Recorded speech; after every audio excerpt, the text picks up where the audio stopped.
This show is sponsored by BetterHelp Online Therapy. When life gets hard, talking to someone can help.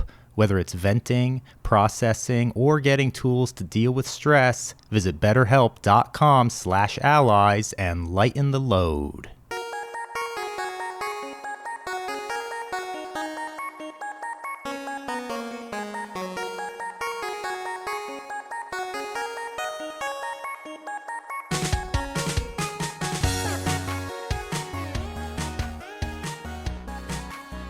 Hello, welcome to the Easy Allies podcast.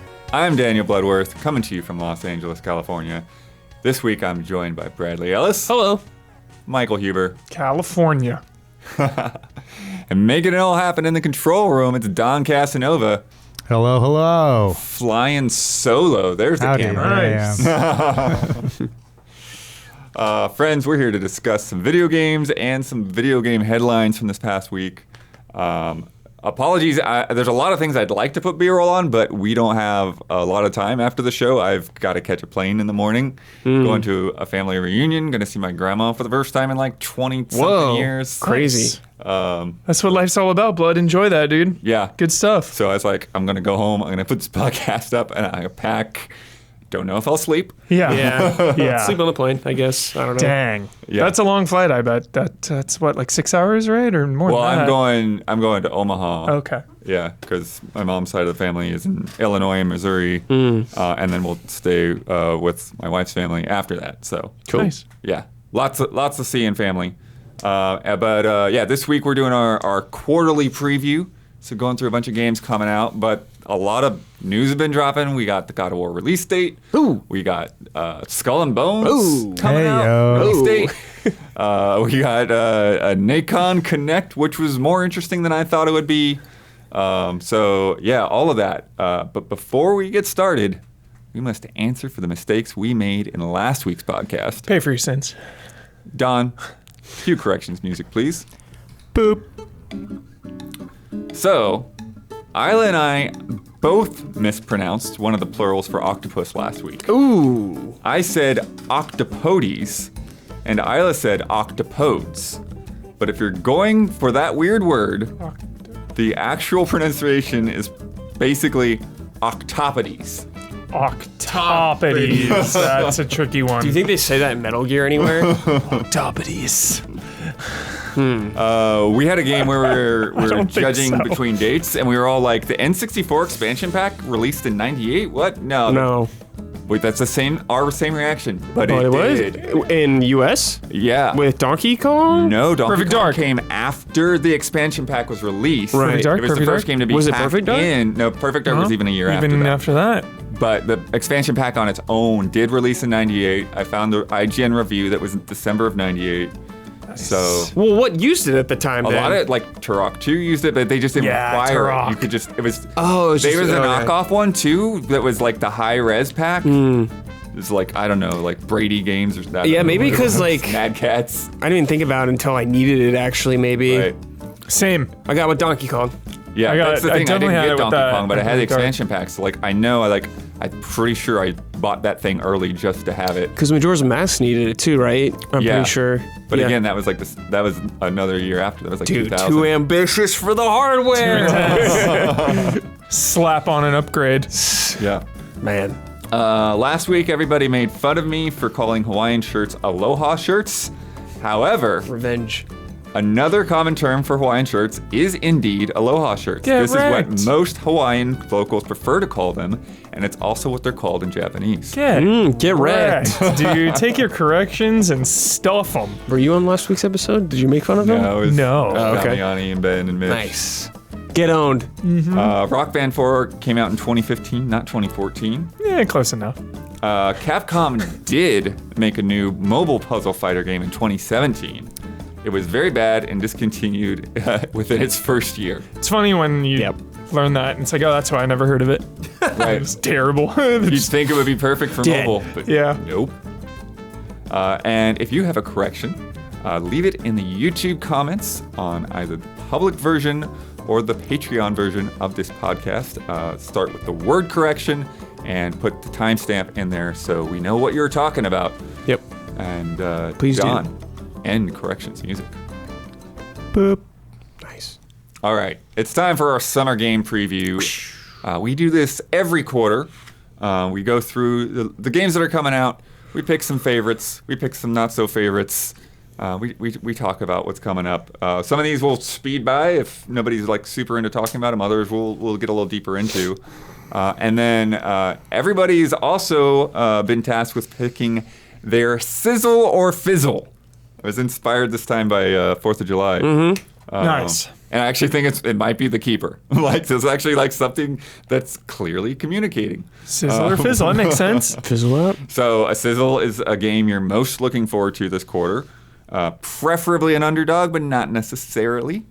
And then a fizzle is a game that could be good or it might go wrong. Yep. So who knows? Yep. And we've already missed the first week of July. This will cover July, August, and September. I have several games that I could attach many of these things to.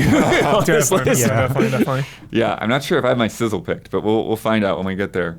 But tonight, I guess, maybe even now, depending on your region, July 8th, Klonoa, the Phantom Reverie series. Yeah, this is an old 2D platformer I have barely scratched the surface of in my life, but it looks really jolly. And they're bringing back, you said 1 and 2, I think. Yeah, these 1 games? and 2 are in there. It's like, man, this is a great time for me to hop back in. Like, I recently have been playing through Ape Escape for the first time, and it's like all these platformers I missed.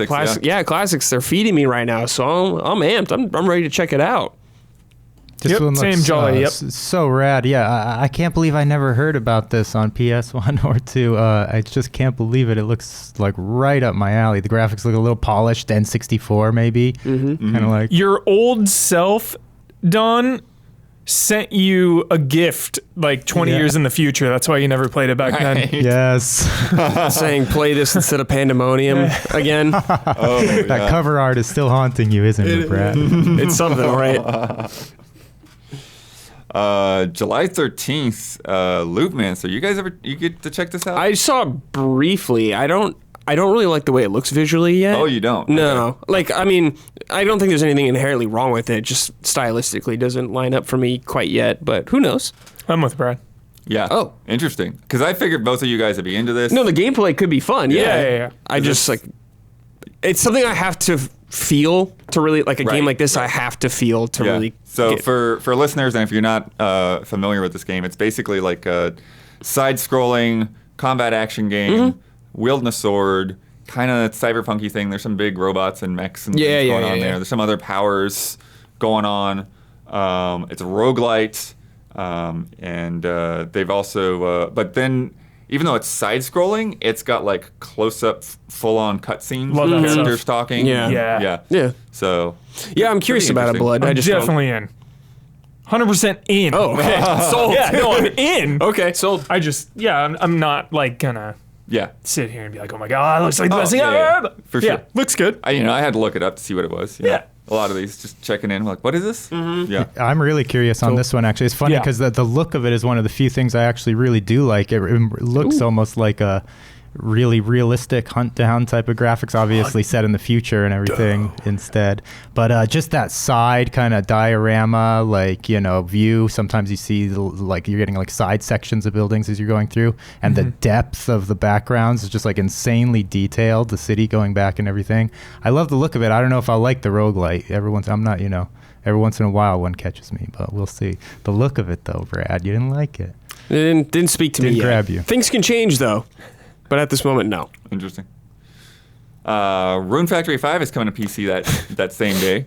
Yeah, I don't know a ton about this series, but Big time investment. yeah. I don't like farming kind of games, I guess, like that.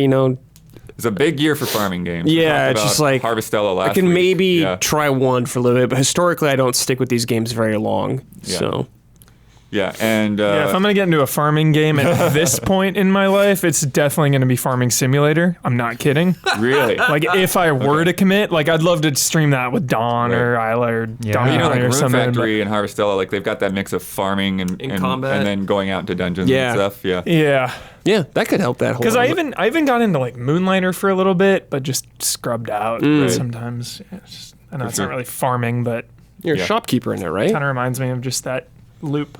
Yeah. Yeah, it's been on Switch for a few months. Ben did some frame trap impressions a while back. He was going to do some more with it, but it's just like one of those games. It's just so long. Yeah, that totally. he never got finished with it that I know of. So we had to move on to other things. But yeah, hopefully it runs well on PC. That's a nice thing. Yeah, that's true. That series has kind of come back from the dead. Yeah, you're right. Yeah, it's good to see it coming back. That's nice. Hell yeah. So hopefully the PC sales will bolster things and they'll keep it going. Mm-hmm. The next day, July 14th, Escape Academy. Originally was going to come out last month, got pushed a couple weeks. But yeah, this is actually a game that I had sort of written off, but then I got a chance to play it at Summer Game Fest. And Nice. even the presentation that they had during Summer Game Fest got me more interested. Oh. Nice. And so the idea is it's a bunch of escape rooms, but it's like actually made by people who've made escape rooms in real life. And so they know how to approach these things so that they feel authentic. And because it's a video game, you can do these scenarios that you can't do in real life. Like one of the ones I did at Summer Game Fest is like you're like going up these levels and like they're filling with water, right? And it's like you can't do that to people. Yeah. There's no way to make Life an is escape room on the line. flood with water.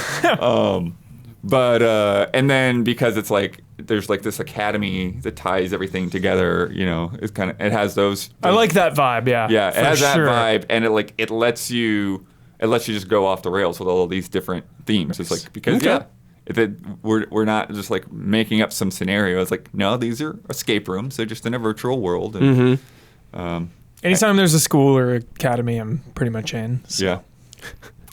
And you can play it single player, but from what I played, it's like this is a game you want to play. Do you know how many players it is? 2 player. You just split screen. That could be You fun. can also do online, but it's just so much about like you look at a problem and you think there's no way I'm going to figure this out, and then sometimes the other person gets it, and like sometimes you get it. You know? Yeah, that's cool. That could be fun. Back and forth. I'd love to see putting some your like heads together. Twitch integration with chat and stuff. I feel like that could be a good game. Oh with chat. yeah. I don't know for sure on that one. Them messing with you. It's probably the only, well, maybe not the only, but not very many demos that I've had where they provide a notebook when you're playing through to write some things down. I haven't busted out a notebook in a while. Wow. At least for a modern game, it's very rare for me to bust out a notebook. Yeah. Cool. Yeah. And I think Isla's going to be looking to see if we can do something that we were going to stream it before the date moved, and then like with the date, it's like, oh, now it comes out 2 days after we were going to stream it, so then we're going to play that together. We should have the streaming room fill up with water for that. That would be pretty cool. There's another little game coming out that day called Eyes in the Dark. The Curious Case of One Victoria Bloom. Looks cool. Yeah, so this is completely black and white, like not even like really any gray. Like, Oh, yeah. Looks cool. It looks really cool. yeah, It looked really nice. yeah. So it's side-scrolling, kind of had like it reminds me of like a Shel Silverstein book or something, like this kind of comic art. Yeah. Looked like you're keeping the dark back, like that's like the huge mechanic throughout the game. She's wielding a flashlight, kind of like Alan it's like Wake. around you the whole time. Yeah. Yeah, I mean, it's hard for me to gauge like how much I'll be into this playing, but visually it looked very nice. It's like, these puzzles, how cool are these puzzles going to be? That's going to be the whole thing. Yep. Yeah, classic life of a gamer of just like, here is a thing, you have no idea what it is or how it controls or anything, but the vibe, the mood, this flashlight, all this stuff, it looks really cool. I'm interested. But yeah, like Brad said, gotta see how all those puzzles come together and how it all plays out. But they did a good job making me like, intrigued. Yeah. Right. Yes. It's enough. Sometimes visuals could be enough for that for me. You know what I'm kind of intrigued by but don't know anything about? Spider Sores. Spider Swords. From Way Forward, this like side-scrolling action game was originally on Apple Arcade. It's coming to PC and consoles. Oh this shoot, month. I didn't see this. And I didn't see this one. I like Way Forward though. Yeah. So Okay. yeah. Spider Sores? Yeah. It's yeah. It's I don't like it's that like name. a Contra type of thing. Yeah, what's up with that name? This is why I wish I could run B-roll for everything, but yeah, like they're spider sores. Okay. It's a spider and a dinosaur, and then there you go. I thought of like spider bites. Oh, Yeah, that's what I was sore. thinking. That thinking gets of me more sores. excited. All right. Shit. Okay. All right, Blood. It went from being one of the grossest things I've ever heard to being one of the raddest. Yeah. shit. Wow. Okay. Spider sword. On the All right. list. Yeah, I don't feel like it's gotten a lot of publicity. I've never I haven't even heard of seen it, dude. You gave us a list of these games, and I was looking all over them. I didn't even know that was coming out that Got day. it. I just got an email this afternoon. It's like, oh, the 14th. I got to throw that on the list. Dang. Yeah. Okay. Cool. I don't know what it is, but Yeah, it's you on my said radar. like Contra and like Way Forward. I'm like, okay. Fucking dinosaurs, Yeah. spiders. Yeah. Huber, July 19th, as Dusk Falls. Yeah, Tell me about this dude. game. So hyped for this. This is narrative adventure. I'm so pumped. The visuals, it's like images that kind of like flash. How would you describe that visual style? This game, dude. It's like they. Oh, it's just so in my wheelhouse, They're like paintings. dude. Everyone looks like. They're like stills almost. Yeah, it's a gritty crime thriller family drama. Like every trailer we've seen, there have been like run-ins with the law, like domestic issues. Like shit looks high stakes. What I love about it too is the group dynamic. So I just watched a behind the scenes. Actually, I'm that hyped on this game. I'm watching behind the scenes on As Dusk Falls because I'm so pumped. In the behind the scenes, all the devs get together, and the way choices are made. So you know how we do party night, movie night with Dark Pictures and stuff.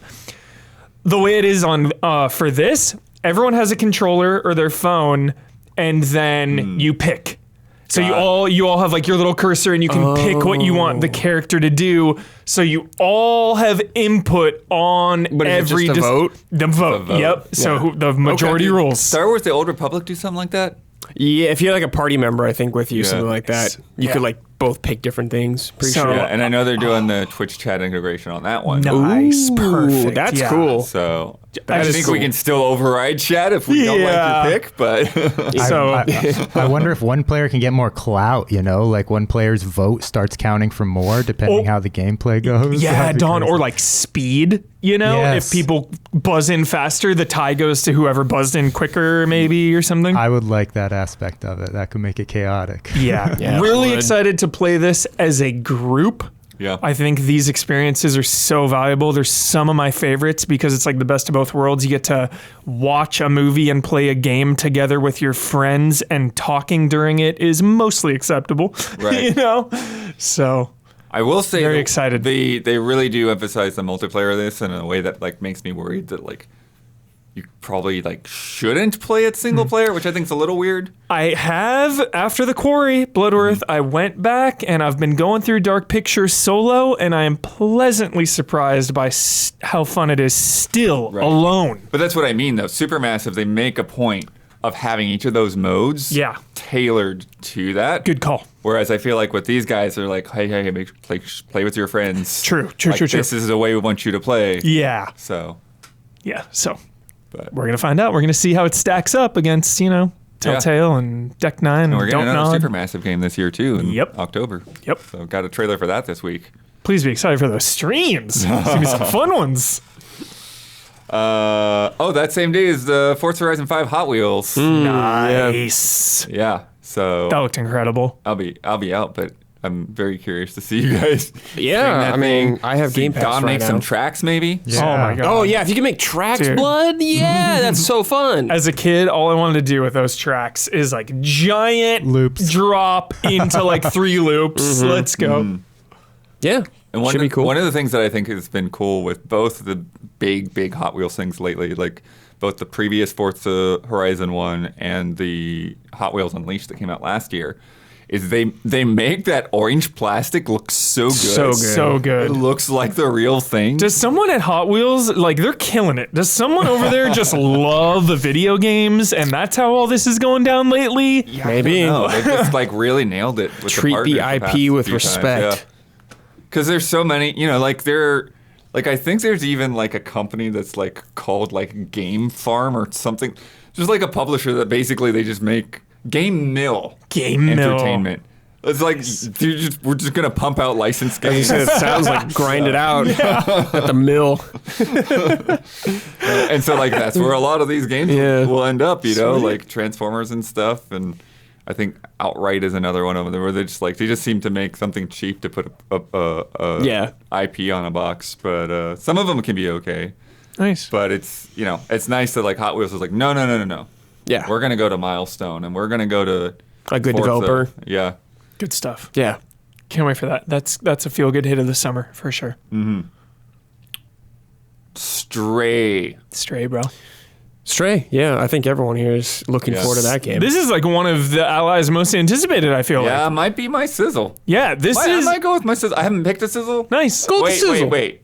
Wait. Yes. Yeah. Okay, sizzle. Sizzle. Take it away, bud. Yeah. Take it away with your sizzle. Yeah, because I think it's just such an interesting concept to have, a character who is supposed to be a cat.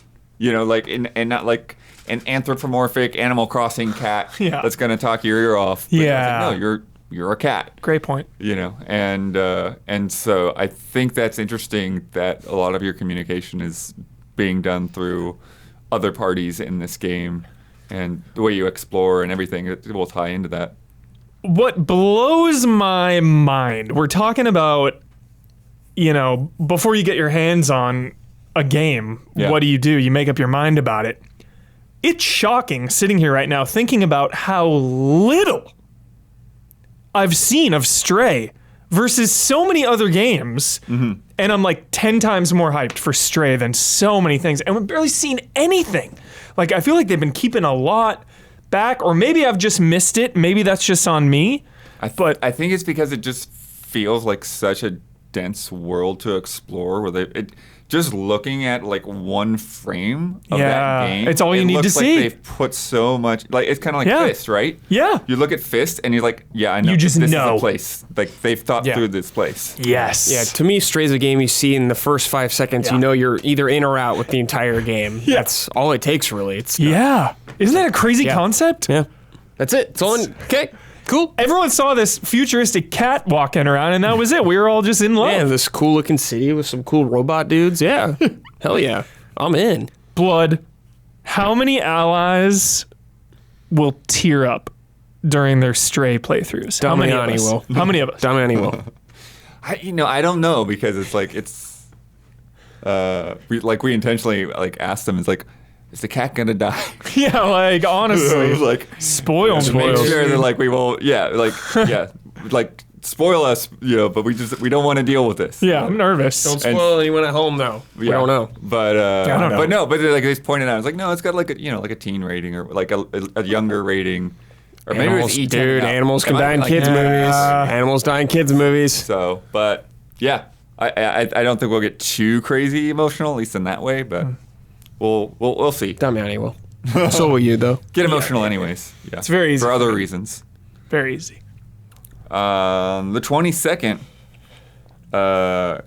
Capcom Arcade Second Stadium. Yeah, this looks pretty sick. I recently just looked at some of the games on here. There's a lot of cool fighting games on here, too. Like, I think Alpha 2's on here, and I was like, well, shoot. Nice. Yeah. That's like enough for me right now. Some of these might have a classic few of the arcade games. I haven't played a lot of those older arcade games. This is one of those things where I don't know the price. I don't know what games are in there. I'll buy it. Well, here's the thing. I don't know the details off my top of my head. I need no either, details. because it's weird. Because basically, like, you get it and it, like, comes with one game or something like that, and then you, like, add on, like, packs of other games. Oh, interesting. Yeah, it's similar So to it's the like a la first carte? one. That's Basically, right. like, it's either a la carte or they have little packages also. Interesting. Or you can get, like, a super package with everything, or, just individual games. So they have, like, a few different. I'm curious about the pricing then. Super package, dude. I'm all in. Mm-hmm. Get them all. Yep. Yeah. I don't Because give that's a one thing shit. that's interesting about these is just, like, stuff you never heard of. Yeah, exactly. Yeah. They're in arcades, and, like, well, if it wasn't a popular arcade game, then it's not in every Maybe never arcade. even came over here. Yeah. I don't know. But yeah, cool. I love Capcom, so get down. Most of this stuff is a pretty good, it's still there in their late 80s, early 90s. I'm waiting for them to get into the mid 90s stuff. Volume 3 is probably going to be an absolute killer. I mean, it's going to be so good. When Capcom was king. Live Alive, speaking of things that didn't come out over cool here. looking, that Octopath visual style that Square Enix has been wisely pumping out with a lot of games now. Hey, what was this, Super Famicom game we never got? Yeah. It's like Octopath, I guess, since you have a bunch of different characters' stories you follow through. I don't know how they connect or if they connect or whatever, but there's a lot of cool time periods in this, like the Wild West or something like that, somewhere in ancient China, I think. Just a lot of cool different settings, like a ninja for one of them in Japan. Hell yeah. Looks incredible. This is the #1 game coming out this year that I hope I play.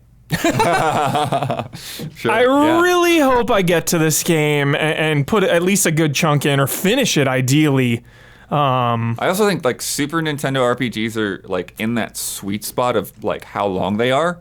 Yeah. Because it's not like you're making this gigantic commitment. Like it's a good length. You know, it's probably like 20 to 30 hours, I think. Yeah. Not too bad. But Not too bad. I don't think it'll be like overcomplicated with some things, you know. Yeah. Pretty straightforward probably. So help me out one more time. Is this the exact game that never came out? This is a remake, No, it's right? a remake. Okay, that's Yeah. what I thought. Yeah. So and like Square Enix has been doing a lot of remakes. Because it looks insane. all kinds of different styles. Dragon Quest. yeah. Still waiting on that. Yeah. Terranigma is another Terranigma, one that we haven't yeah. had here Yeah, yet. yeah. So came out in Europe and I think not Australia, here, but though. we never got it. But people will emulate and do that kind of thing. This is Switch only, right? Live Alive? I think it's Switch only for now. Interesting. Real good. Yeah, it does actually, look I really think it's one of those ones that Nintendo's are Oh, okay. Yeah. Okay, got it. Okay, cool.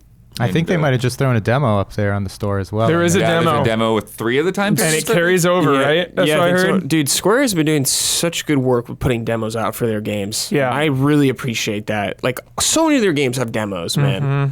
Like, Stranger of Paradise had one. Final Fantasy VII Remake had one. Trials of Mana had one. Trials of Mana. Some other games on here are going to have some when That's we really get to cool. them. Yeah, it's great. I love Shout it. out. Yeah. July 26th. One of these GOTY years, we'll have to do best demo. Maybe there'll be enough. That's got to go to something that's like not just playing the game from the start, though. Yeah. Resi will have some fun ones. Yeah. July 26th, Immortality. This is that Sam Barlow game with the footage, the film footage. Yeah, And yeah, they're like going between yeah. the behind the scenes footage and the footage from all this person's films and like, finding the match edit shots and This looks like the best one I've seen. I should be obsessed, and I know you're gonna judge me and think less of me. I never got into Her Story. I tried. I got into Her Story, so but I didn't hard. play the one after, which I can't remember the time off the top of my head what the name of it was. Yeah, I didn't finish Her Story, so I didn't even jump into that one. I tried so hard to get into Her Story, like 3 different times, and I just scrubbed out each time. I just couldn't do it. I would get stuck. I didn't know what the hell was going on. I wasn't invested emotionally. Yeah, so Talking about telling lies. Telling Lies. Good, that's the other good one, yep. job. Yeah. With the woman from *Halt and Catch Fire* is in that one. Mackenzie Davis. No, the wife. Yes. I don't remember, but Yeah. I'm not good with actors' names like you are. Who is it? Carrie Bichet, Angela Serafian. Maybe Carrie Bichet. I wouldn't even know. Those are the Told me two. what it Oh, was. Alexandra Shipp, maybe. No. That's the forget her name. cast. I forget her name. Moving on. But July 28th, you were Bear and Breakfast. Bear and Breakfast. This is a game that I would play with you guys. Okay. I don't think I would queue up Bear and Breakfast on my own. Unless it maybe was a stream. But definitely not at home I feel like in this is private. you and Don need to get in on this. Yeah, because it has that survival vibe, you know, and that really messes up my brain, these survival games. Like, I love Don't Starve. I think out of all survival games, Don't Starve was the one I put definitely the most time into.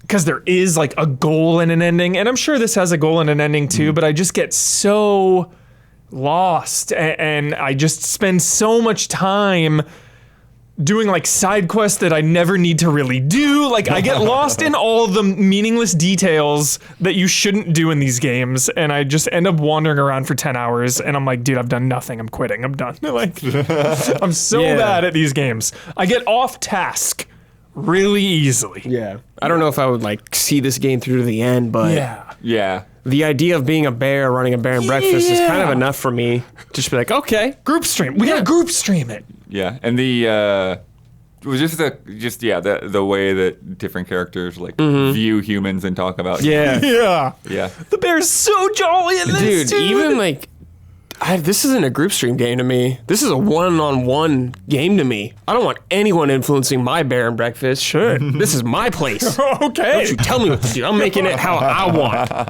I don't want no backseat chatter. Yeah. Backseat bearing. Yeah, I don't think I would classify it as a survival game I necessarily. don't think so. Yeah, Like crafting. Yeah, but crafting Definitely That's like, crafting. I mean, Animal Crossing, you have crafting. It's not a survival game. kind of a little bit of Sims, Sure, maybe a little bit of Animal Crossing, but then there is that thing where you go out in the woods and who knows what's Maybe going you on gotta out there. survive there. Yeah. Yeah. Maybe combat.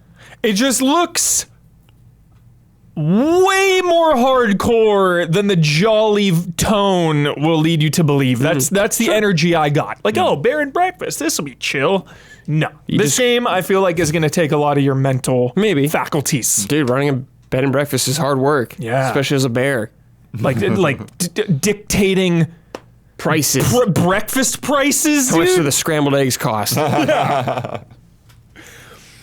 Raise the price for umbrellas in the rain, Don. Yeah. Digimon Survive. On Yeah, the I don't 29th. care. Skip. Skip. I don't care about Digimon. Yeah, I don't care. I know. I remember the original Digimon series, and that's about it. Digital. World.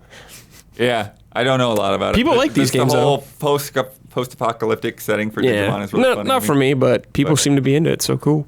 I know it's been in the works for a while. That's kind of People have exciting. been waiting on it. Oh, okay. Yeah. Waiting on it, dude. Yeah. Digimon. I know one person who'd be waiting on this, and that's about it. Yep.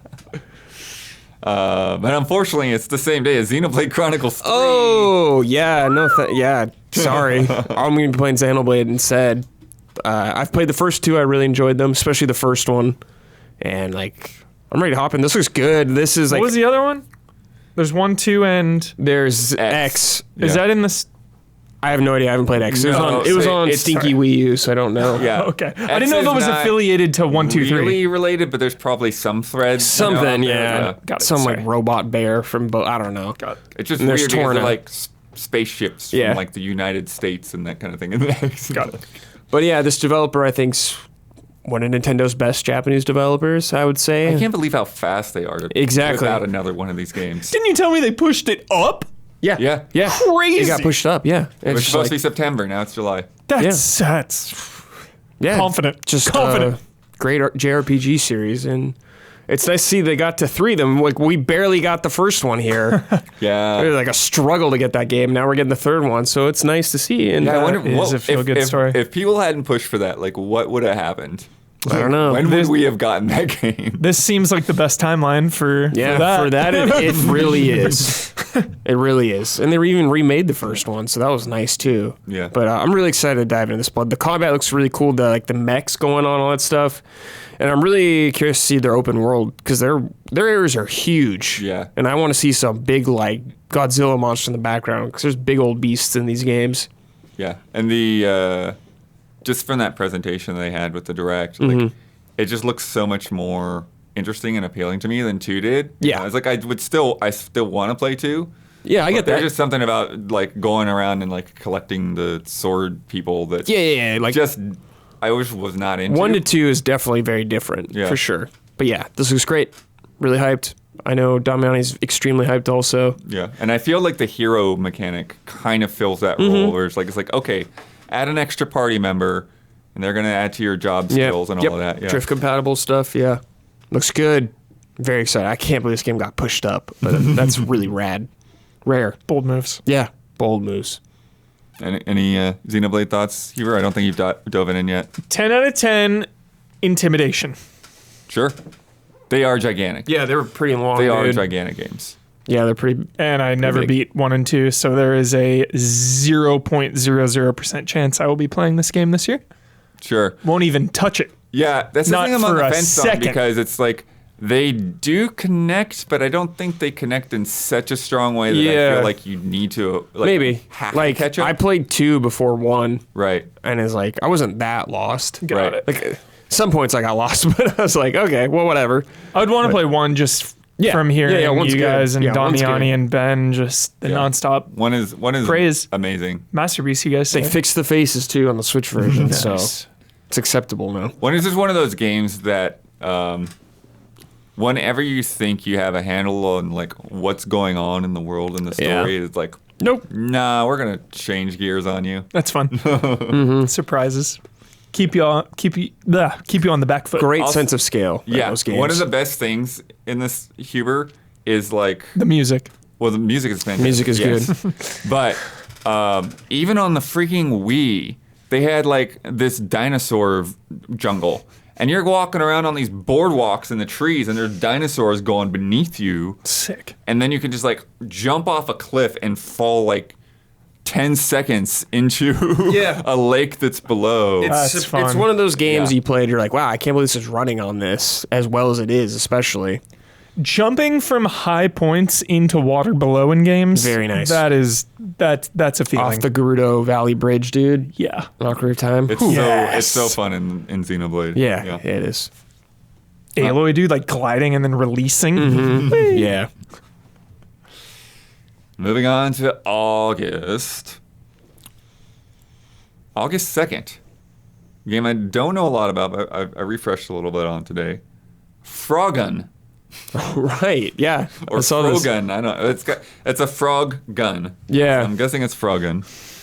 This looks like a classic like PlayStation 3D platformer. Yeah, PS1 kind of thing. Yeah, Remind me of- it looks like the visuals remind me of like Mega Man Legends, like the way the Yeah. pops Sure. up close. Yeah.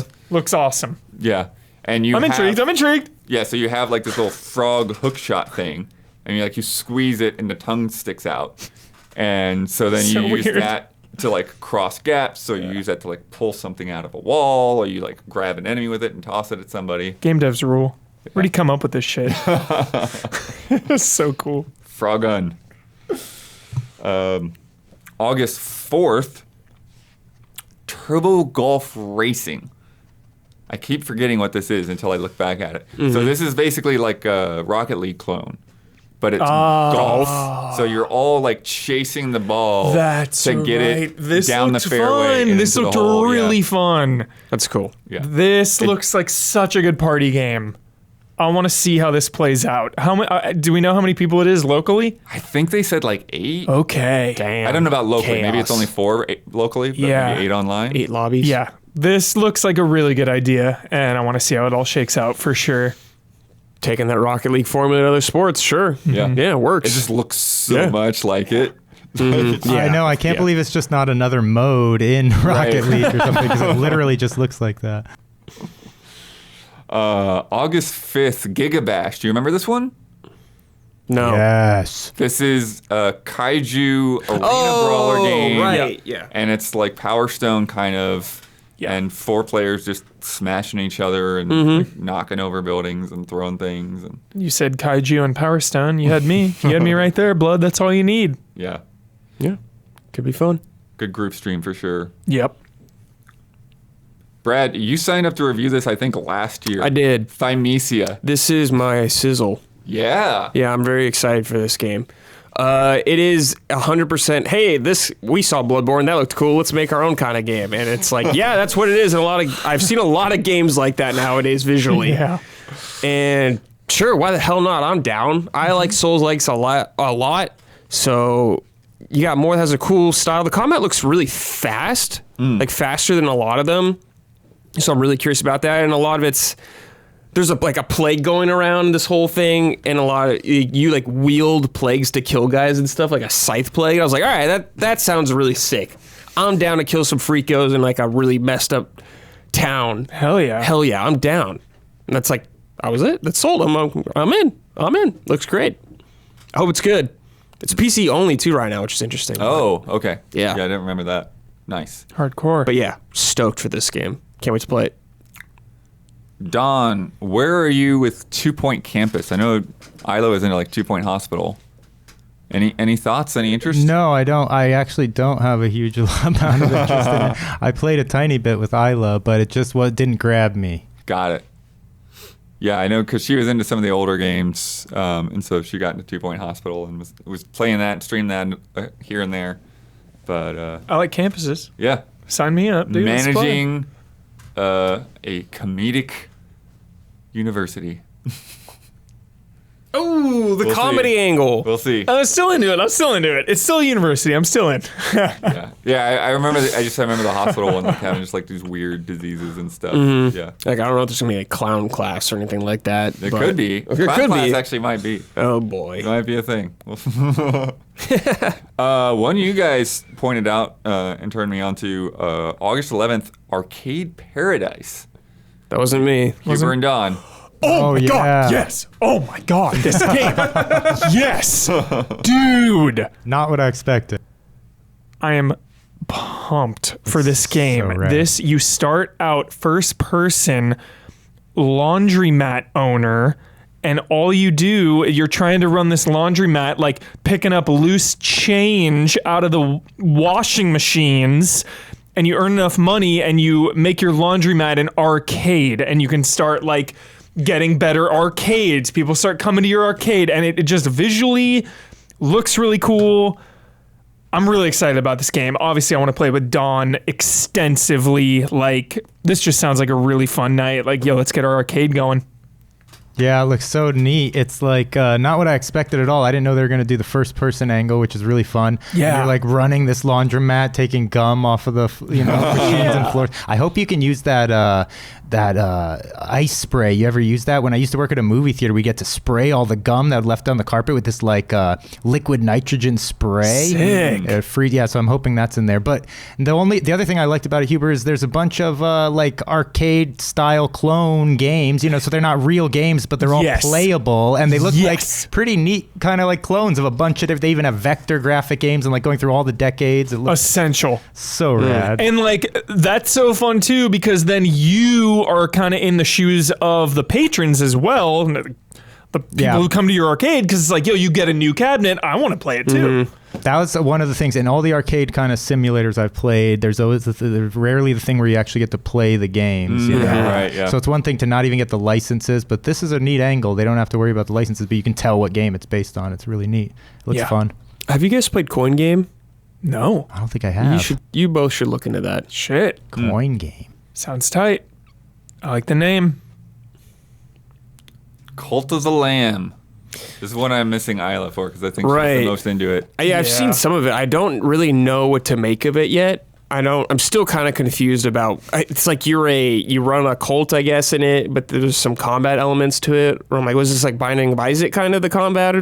I still am confused about it, but kind of curious. Yeah, it seemed like there's more like crafting and that type of survival running stuff. this Like cult. building a town. Yeah, running this cult or whatever. And also going out and doing dungeons and stuff. Yeah. See how Really that all shakes out. Very bloody. Cute and bloody. Cute bloody. and bloody. Devolver. Great description. And if it's not too much of a grind to build the town for me, I think that's how I would like it. Like, if it's really fun just going out, doing a dungeon, coming back, building it up, and just kind of that loop.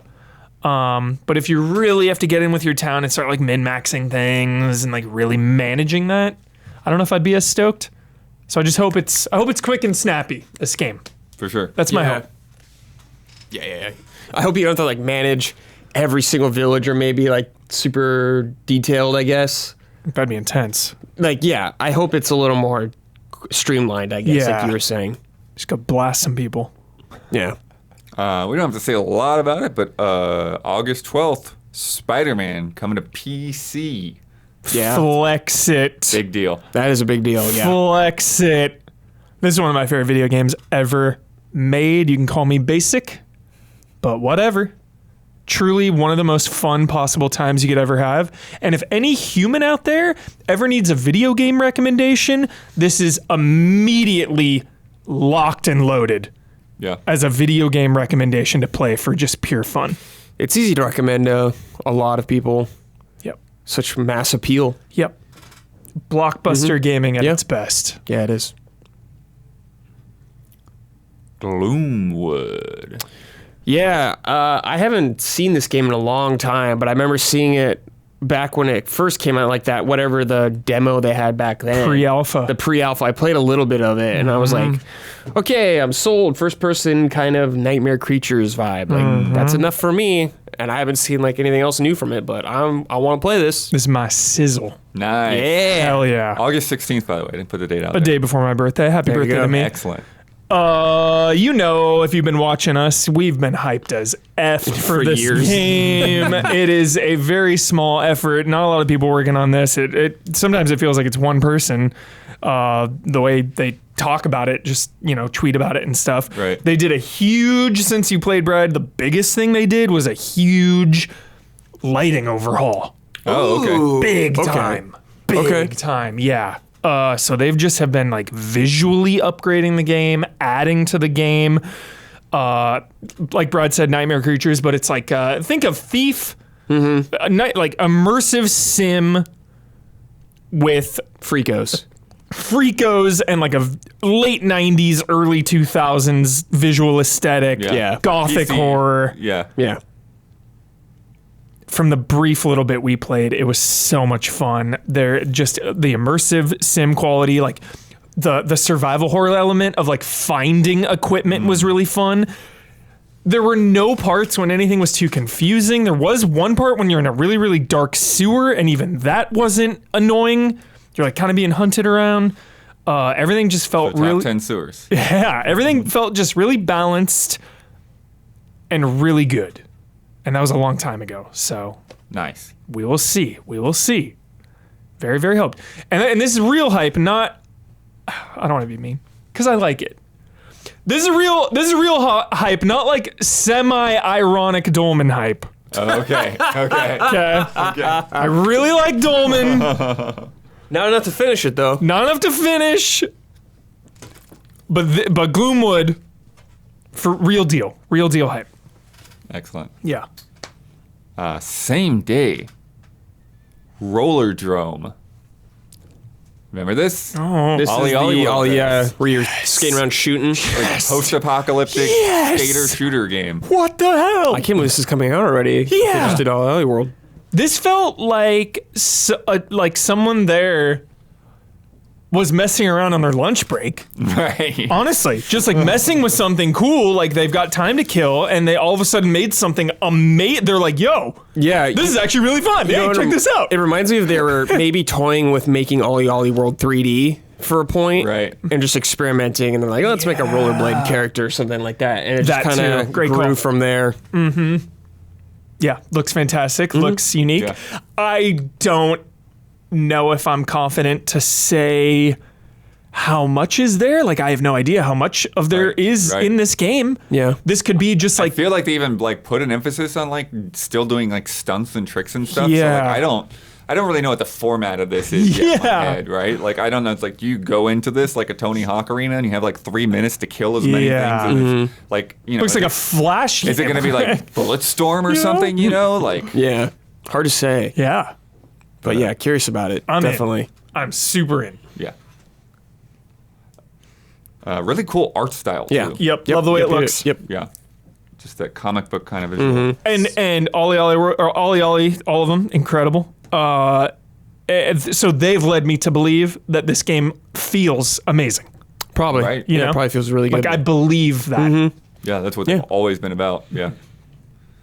One that I previewed earlier, Cursed to Golf, Oh, right. Yeah. coming looks out cool. on August 18th. Yeah. I talked to you about this, didn't I? Yeah, we did an impressions video a while back of a demo. They sent over a preview demo. And yeah, so this is just like really cool. It's like you've got like a side-scrolling golf game, and it's like you've got to hit the ball, but then you also get these cards that can like do these different modifiers. So like you can make the ball split into 3 while it's mid at flight. Split You shot. can make it like drop straight down, you know, and then you've got like a ricochet off of things, and you know, and then sometimes there'll be like alternate paths that you can take through a level, and it's just, yeah, it's like a golf physics playground Cool. roguelite, you know, and it's like, and there's boss battles, Huber. Yeah, dude. I know. Yeah. You got to get to the hole before the boss gets there. Yeah. And you can hit things to stun the boss along the way. Ooh. Looks so fun. Yeah. Like I enjoy golf. I guess. I don't play golf. I don't watch Well, golf. you like Hot Shots Golf. Love Hot Shots Golf. Right. Love Mario Golf. Love Bart Simpson's Roy whatever golf. What's the name? I don't remember. The Simpsons joke? I don't know. I don't remember what it was called in that. Never mind. Just love the way it looks. That's all I gotta say. Yeah. I'm as someone who's like passively into golf. It looks like right up my alley. I gotta know, Don, are you interested in this? Anything with like physics stuff in it, like 2D physics games, I always think Don will like. A little bit. I guess I cut the preview for this, so I got to see some of the footage. It looks fun. It looks real similar to what was the other? I'm trying to remember the game. Blood. It was like post-apocalyptic, but it was also side-scrolling golf, sort of puzzle-based platforming. I think I know what you're talking about. So Tin Cup. I gotta look it up. It Golf does look Wasteland fun or something? Yeah, Golf Wasteland. Thank you. That was it. Blood. This looks fun. I would definitely give it a shot. And I play golf. Oh. Yeah. Dude, expert. Happy Gilmore over here. Yeah. Madden's coming out on the 19th As it does. on the clockwork. As it does. Wait, so didn't something happen with Madden? Like they're not. They're putting Madden on the cover. Okay, That's right. But are That's they cool. finally? John Madden. EA That's still cool. has this license for. No, that was FIFA. Oh, that's right. Okay, Madden on the cover's hype. I like that. that's jolly. That's the coolest thing about Madden this year, in my opinion. And then on the 23rd, Huber, Midnight Fight Express. Fuck yeah. In. Is this a beat 'em up? Yeah, like a Hotline Miami style kind of looking beat 'em up. I don't even know how to describe the visuals here. Yeah, because it's sort Is of. it It's like Isometric? isometric-y looking and just fast-paced, beating and killing. Yeah. It's kind That's of all like a you need. mix of like kung fu and guns and grab yeah. whatever you can. And Sounds fun. Yeah. Cool. Yep. I don't even need to see it. Sounds fun. Yep. Like already in my top 10 of the year, guaranteed. Can't wait. Nice. Can't wait. Haven't even played it. Top 10 of 2022. One that I surprisingly find hard to get a lot of interest on, Saints Row. Saints Row. I've never been into them. I've got a lot to say about Saints Row. Okay, yeah. I am cautiously very excited about this. Cautiously. Very excited, but cautious about it. I am in the minority when it comes to Saints Row because I Right, I remember this. freaking love the first two games. That's when they're a little more towards GTA, a little more grounded, gritty, realistic, rising up through the gang, family struggle, and then 3 is when they get insane, president, aliens explode, out of control. And I never really was in Superpowers on one of them, yeah. yeah, and I lost it there. I just could never, for whatever reason, at that point in my life when the game came out, couldn't really get into it. I'm sure if I went back, like right now, I'd have a good time. But I just really love the first two. So I'm really glad that this is a reboot. We're starting over because, like, just that whole mentality of sequel, bigger, more. Like, I imagine if this was in the same continuity or whatever, and they wanted to do like, to get bigger, crazier. I'm glad it feels scaled back, and a little more grounded. I think this has the potential to fall somewhere nicely in the middle of those earlier Saints Rows and the newer ones, Sure, yeah. where it's a little more grounded, but also playful and chaotic. And just the visual style I like. I downloaded the character creator thing. I was wondering what you thought of that. And got overwhelmed in 5 minutes and deleted it. I need your help out there. I cannot do this on my own. We need a Beaver stream to make a character. Yeah, I can't. I just don't know what to do, and I get mad at myself, and I You feel just dumb. Put all the sliders to max in every category. Yeah, I was like doing That's it. that. The yeah, character I'm you just, created in what was it? Black Desert was perfect, wasn't it? The greatest. Yeah. Just max sliders. That's all I know how to do, though. okay. Max sliders and like scar on the face. That's okay. That's it. Some people just make like anime cat girls in every game. I don't know. It's fine. Yeah, I've seen some of the creations, though. They're really cool. You can make a lot of cool stuff. So yeah. Yeah, there's a lot of Cautiously- variation in that. I'm really hoping on this one. So Does the demo also have like the cars and all that? Because I know you can customize a lot. I think it was just the character. The character, yeah. Got it. So, really simple too. Really simple and clean. Thing because you just upload it straight there to your. Oh, that's nice. And you can just download it when you get the game. Yeah. Nice. August 26th. We talked a little about this last week. Pac-Man World Repack. So this is a remake, right? Yeah. So there was it the Super Nintendo Genesis game? Was that it? No. So this is like PS2, GameCube. Oh, okay. I never played There's this. Pac-Man and Pac-Man World 2. What am I thinking or of? Pac-Man World and Pac-Man Pac-Man World 2? Am I thinking of that? Yeah. I never really like checked these games out when they came out. I even own Pac-Man World 2 because I got it because it like was. They packed in the Pac-Man Versus game. Oh. So to get Pac-Man Versus, I had to buy that game, but I didn't care about that game. Right, yeah. That's what I... Sorry. No, Sudden I was streaming... epiphany. I was streaming Geometry Wars the other day, just for fun, throwback. Pac-Man Championship Edition, dude. So good. Legit 10. Legitimately. You know what, Hubert? I might bring that to Hog. You're absolutely dude. Championship Edition DX. The first one was sick as hell. Perfect game. It's honestly a perfect game. It's one of the best Pac-Man games you'll ever play. Boot it up right now. Honestly, boot it up right now. You'll have a smile on your face. Yeah. So if you haven't checked out the trailer in last week's Nintendo Direct or anything, so Pac-Man World is it's a full-on 3D platformer with Pac-Man. I guess he's trying to rescue his family or something like that, or in that's prison. The whole thing, yeah. The controversy that we talked about last week is that Mrs. Pac-Man, Miss right. Pac-Man was replaced with Pac-Mom. That's why'd they do There's that? a whole. We went through it last week. There's a whole legal struggle with who. with Miss Pac-Man. Legal Got it. Struggle. Got it, yeah. And because it's passed through different hands from the originals, and They're just separate it. it's a mess. It's just a mess. Yeah, it could be fun. I don't get really. I'm not super attached to Pac-Man, the character or anything, but What about Championship Edition? Will you play I with think it's us? fun. Yeah, I think it's fun. You'll go But with your hands? in Smash, I'm not yo, Pac-Man. sure. I'm not picking Pac-Man, right? I'm all right, nah, it's cool, you're here, you're an iconic character, but Yeah. pick someone else. Yeah, I feel in a way it's sort of like when they do a 3D Frogger game or something. It's oh, sure, we don't need Frogger to be a character. Frogger, dude, left out of the Smash roster. What happened? Do you remember that Frogger game we played? Yes. Trash Babies one? Yes. Oh, gosh. That's what happened to Frogger, all right? I don't think that Pac-Man is Trash Babies material. No, it's but not. No. Pac-Man's great. It might be. 10. It might be on those same levels of the Klonoa ones. Sure. I don't know. Yeah, could be. It looks Yeah. like there's some interesting stuff there. I just don't know if it all comes together. Nice. Yeah. Soul Hackers 2. Yeah, Shin Megami or Tensei game. Yeah. I don't know. That series. That spin-off. It's like a spin-off. of a Yeah, spin-off, it's a lot going on, but I watched the trailer. I'm this combat looks fun. Looks like what I would expect from one of these games, and looks cool to me. I don't know if I'd ever get through it because it's probably super long, like most of those games. But yeah, I feel like this one. They remake. talk like they're trying to make it a little bit more approachable, for newcomers. And they had difficulties in at 5 and stuff like that. So maybe they're gonna do something around Top those lines. 10 most unapproachable video games. Final Fantasy 14 is number 1. Not It's- even actually. no, Not even. No, I it's wouldn't. not. I wouldn't. No. I would not. Put It's it there. not. Yeah.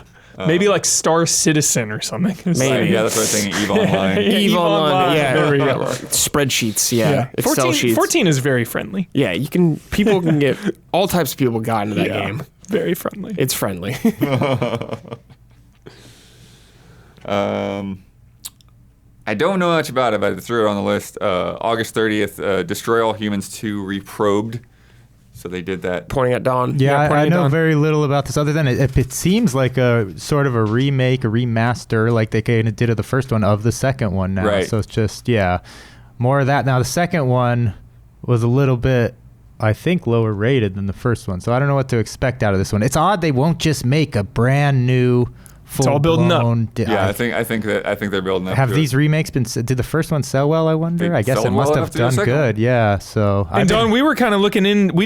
I didn't even know there was a third one. Yeah. Right. So I wonder, Don, if they remake 1 and 2 and then just make a new because 3 didn't have it wasn't Destroy All Humans 3. It was Destroy All Humans something. Something of Oh. Furon. So I wonder if they'll just do 3 next. Forget that weird bad one. Got it. That would be nice. We've been waiting since the first Destroy All Humans to really get a true open world Destroy All Humans. All the tools they give you in it, the UFO, everything is so rad, but it's always just limited by the constraint, the size of the world, and that you're stuck in these missions, you know? Yeah. But we'll see what happens. Hopefully this one sells good too. I'm going to check it out for sure. I had fun with the remaster. Yeah. Yeah, I want to play that now, dude. You guys are getting me hyped. It's Seriously, fun. I want to play Destroy All Humans Remaster 1 like today. It's just I won't. easy fun. I won't, but I want to. Check out the Don't Skip. And it's on my list for this year. I want to get to that. I want to get to Destroy All Humans this year. Bump Final Fantasy 6 again, baby. Bump it again. Oh, shit. Any excuse to bump that for him. He's afraid of that game. No, I'm waiting for Jones.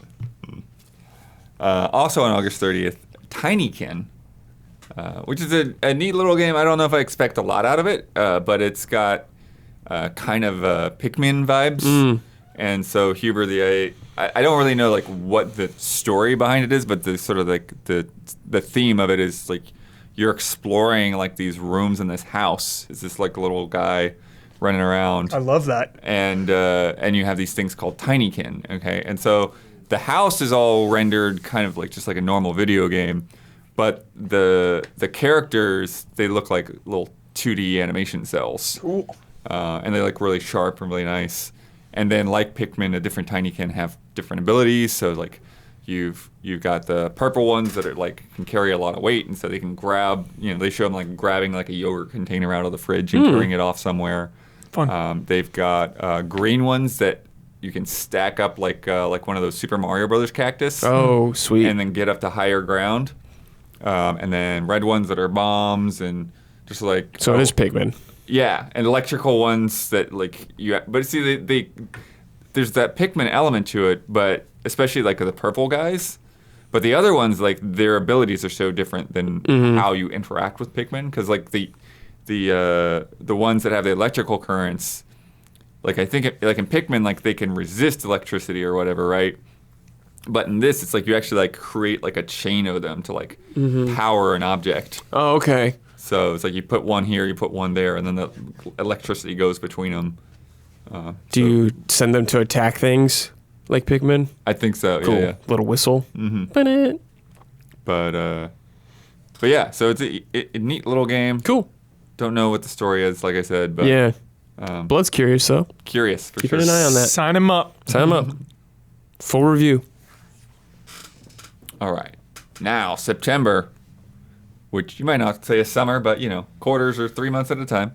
Oh, dude, Jones loves ranting about how warm Oh, yes. October and November are. Yeah. Because people SoCal. complain, like, oh, it's winter. And Jones loves being like, nope. But September 1st, the game we just saw a little bit of today, The Lord of the Rings Gollum. Oh, I didn't see anything new about this, but I've been keeping my eye on this game for years. Yeah. I want to play this game. This is like a game like, yo, sign me up for review, Blood. Yeah. No, I'm really we curious definitely about this do it. game. But it's also, I think, my fizzle. Mine too. Yeah, totally. Mine too. Can easily be a fizzle, Double no question. fizzle. Can easily be a fizzle, no question. It's going to be off the rails. I'm not expecting lore accuracy from this game at all. Yeah.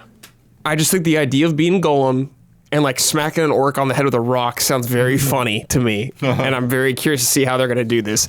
You think Lord of the Rings game, and everyone's like, oh, cool, I'll be an elf or a dwarf or like a human or something, And it's like, nah, you're Gollum. You're like a little scavenger and you bite people's necks maybe. But to me, I'm like, oh, shit, that seems kind of funny. I'm into that. Yeah. I mean, he's definitely deadly in the right circumstances. Yeah, absolutely. Yeah, dude. But yeah, so the gameplay trailer Deadly. today, I think what I hard, love calling Gollum deadly. I love that. Sorry, He Blood. is. I'm sorry. I love that. But yeah, so it's he's a sneak. He's a He is sneaky. sneak. And so it's a stealth game, and so you got the going through the tall grass, Yeah. climbing on Sticks walls. vibes. Yeah. Big time sticks big vibes. time. They did the Uncharted kind of thing where you're like hanging from a precipice above things. Yeah. I'm just like really curious to see the locations in this game, like Barad-dûr and stuff like that. I think it's one of the early ones. I'm like, dude, I want to see that in a Let game me see your like, ring in it. wraith. Let me throw There are a ring rock. wraiths in the trailer. Yeah. Hubert. Can I It's in the throw a trailer. rock at him? Maybe. Yeah. throwing rock right at him, right at their face. I mean, Gollum will smash something's face in with a rock. Yeah, absolutely, he's going to. Maybe hit someone with a fish. I don't know, something. Dude, if you can fish someone, yeah. I think it's looking at the new trailer and the visuals and stuff. It's just so hard to toe that line. Yeah, to where like it feels authentically Tolkien, but it's also not looking like the movies. I remember they don't have the movie license. No, they've from the jump said book. Yeah, from the jump. Yeah. I'm curious to see how they'll fill in that time period from the book and all that stuff. So yeah, I'm curious. They're definitely trying to channel Andy Serkis though with that. Yeah, of course. That voice actor is. How can he not nowadays? It's just how can he not nowadays? Iconic. Yeah.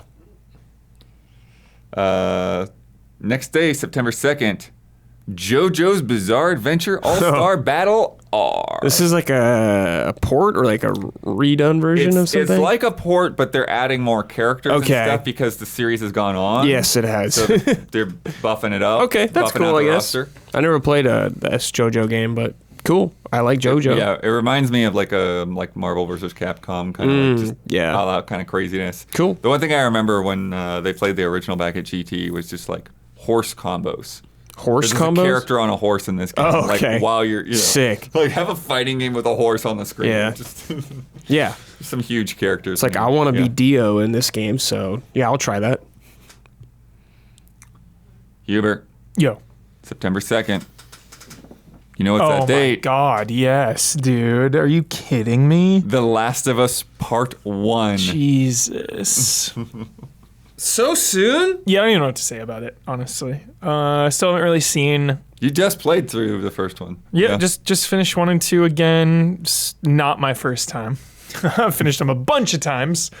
So excited to, because 1 is one of my favorite games of all time, one of the best games ever made, but there are some AI limitations in it. You kind of see that stuff. Sometimes you'll get into just weird little gameplay AI combat quirks, right? In the first one. And then obviously 2, your capabilities in combat are expanded so much, just prone and movement in general, right. and your tools. So it's going to be really freaking interesting to see how that all plays to these encounters. Like, I can't imagine the arenas being the same, but giving you more tools to navigate them. Right. Like, the combat encounters, the whole pace of them, the whole flow of them is going to change so dramatically. I can't believe this is so soon. That is what blows my mind. We still haven't even really seen gameplay of this. Like, we have not seen Joel smash someone in the face with a brick yet. And I can't judge it until I see that exact move go down. So. Yeah, like the idea of it sounds cool. I wish they showed gameplay of the game when they revealed it because it's so close already. Mm-hmm. Yeah. That would have been probably a good idea. Yeah, that blows me away. Probably get a whole direct. Whole direct. Yeah, we will probably. Yes. Big time direct. State of play. But yeah, I'm sure it'll look very, very nice. Yeah, and this isn't, I don't know if this is the time to go over it. There's just so much to talk about with Last of Us. It's always so controversial. I didn't know if you want to get into it all. Blood, just, remake and the price and... Yeah, being full price. Yeah. Because I know Especially without like any kind of upgrade path. It's like, hey, if you got The Last of Us remastered, maybe I guess pay $30. So the only thing is like just with their first party games, $70 is the price of their games now. All the games, like Returnal was $70. Even though it was in first party, that was at the time it was $70, and it could be hard to sell for people, especially because there's no factions in it, like the remastered has, and the remastered is like what $30. So, but well, yeah, and the fact that I feel like. Even though you can clearly see the improvement side by side, yeah, exactly. Not that's side by always, side. It's kind of like it looks. That's always my argument. Is like it was, it was still all built. Mm-hmm. They like built all this shit. They made this stuff. I just always think the thing with remakes is like. Right from the get-go, like the online discourse, it's hard to get into it, the nuance of everything.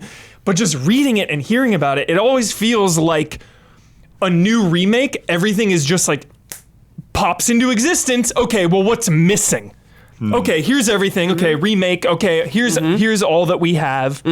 But it's like, yo, that stuff still needed to be built. There were man hours that went into all this. So the price would still represent like the time and the money investment and all that. No one is saying this is a lazy project. Yeah, no. When you have two products, especially one is a remake of another one, it's inevitable that they are compared. Too bad. That's just the way it is. And I could see the arguments for both. I think if they showed gameplay from this game, that could have helped a lot to get people to win over. It doesn't even matter. This game's going to sell a lot. So it doesn't matter, I guess. But I saying like people that are on the fence, like some of us, about it, it's like if they show gameplay, I'm like, yo, this is this is what you're getting with the remake. You know, when you think of the Demon Souls remake, when they first showed it, they at least showed you some of the game. They're not like a cutscene side by side where people are having a hard time. Like obviously to me they look different, but they still both look good. So I don't know. I mean, I'm gonna play it. I'm excited to play it, but for someone, it could be a hard sell for someone. Especially when you can get the remaster, I guess, if you're curious, if you're brand new to the series. It's just weird because then you have a brand new game, like, you know, not to roast on Skull and Bones, but that's $70 and that's a brand new game, and it's, I would spend my money elsewhere. Yeah, well, it's just money is in the eye of the beholder. Yeah. Lastly, I wonder if they are going to throw in Easter eggs to connect to 2, mess with the story at all. Or if there's going to be any kind of factions nods or references or connections. Yeah. Like, I really want to know, because just hearing them talk about that story, you know, it's a very sacred thing. They said the VO is the same, you know. They're not touching that. So. Yeah, I wonder if they'll add, a lot of questions. You know, an unlockable gun or something different like that. I did see the pre-order bonus. There were, like, skins and stuff that were not in the original. Oh. So there's going to be that stuff. Were they... Like just weapon skins? Yeah, okay. Yeah, maybe they'll do something like that. Yeah. That same day, Lego Brawls. I don't think we have a lot to say about it, but...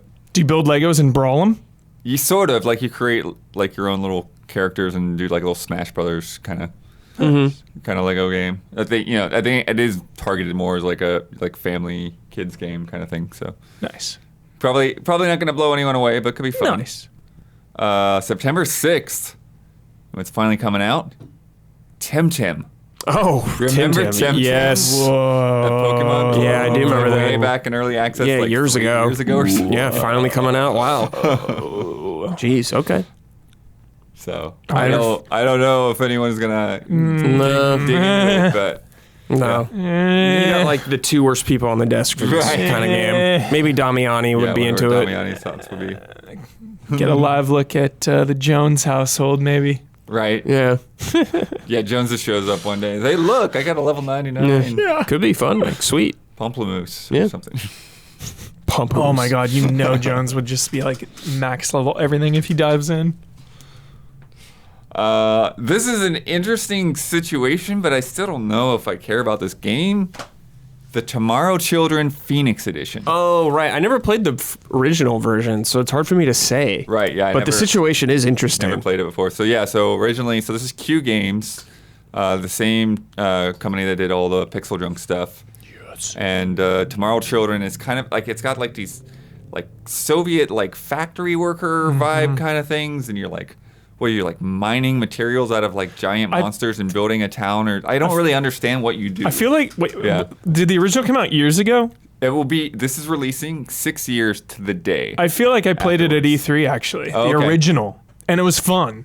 And that was my only time with it. Because, you know, I always get so panicked by puzzles, but then, you know, you got an E3 demo, you sit down, you just got to do it. And it's like, oh, these puzzles are actually, these are actually pretty good. So that's what I remember. I still remember that. My takeaway was like, I was like figuring things out. And like one of those demos too, where like, all right, you're done. It's like, oh wait, I almost solved it. You like want to finish the puzzle, you know? Yeah. It's also like a really like different kind of look. Like it looks like little like plastic dolls, you know, like everything is kind of got like this sort of stop motion kind of vibe to it. Yeah. But they're adding like a whole lot of new stuff to this as well. And the situation we kind of like half addressed. So basically, so Sony published it originally, and now Q Games got the IP back from Sony. They did a deal and they got the IP from Sony, and then to do this sort of like remake, re-release, expanded edition for modern pretty consoles. Unusual circumstances it seems like, but it's great that they got it back, I guess, and they want to keep it going. That is cool. Yeah, it's cool. Yeah, weird little thing. Mm-hmm. Yeah, they're that very this is coming. passionate about it. Yeah, so cool. Good for them. Yeah. Dylan Cuthbert and that team. Described as a social action game. Social action. Whatever that means. Everyone in chat probably knows what we're talking about more than I do. Yep. September 9th, we got NBA 2K23 coming out. Mm-hmm. Nice. I have 2K1 in my trunk. I looked at it today. I don't know why. It's just sitting there. Actively in your trunk. Yeah. Splatoon 3, also September 9th. Yeah, this is a blood joint. It moved. Yeah, this is a blood joint right here. Yeah. It's weird because it's like, I know it's coming.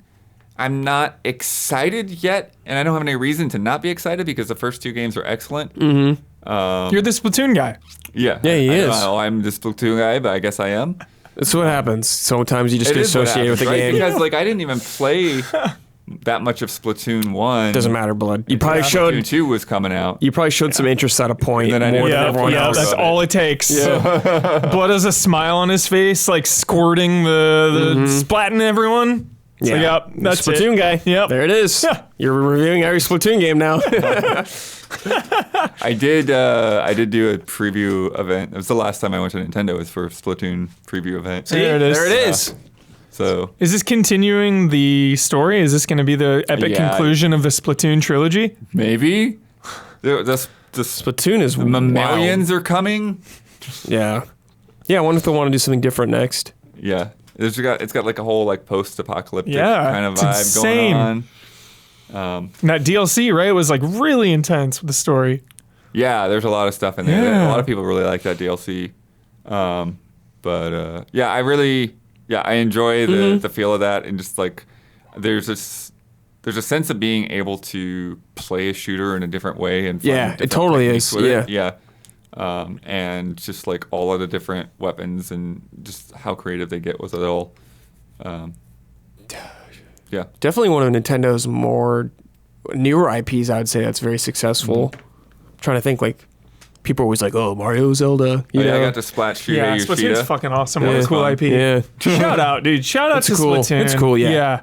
Splatoon is making this Big in industry Japan. better. Big in Japan. Yeah. Oh, It's big everywhere. Yeah, it's big everywhere, but yeah. Big in Japan, too. Big in Japan. Nice. Which is, not, very common for a shooter, right? No, yeah. So again, just like It's got seafood making stuff. something. I don't know. I think that's the thing, Hubert. It's like it feels fun. Yes. It does moving feel good. around It's in cool. that game feels It's cool. good. Feels And- different enough. for sure.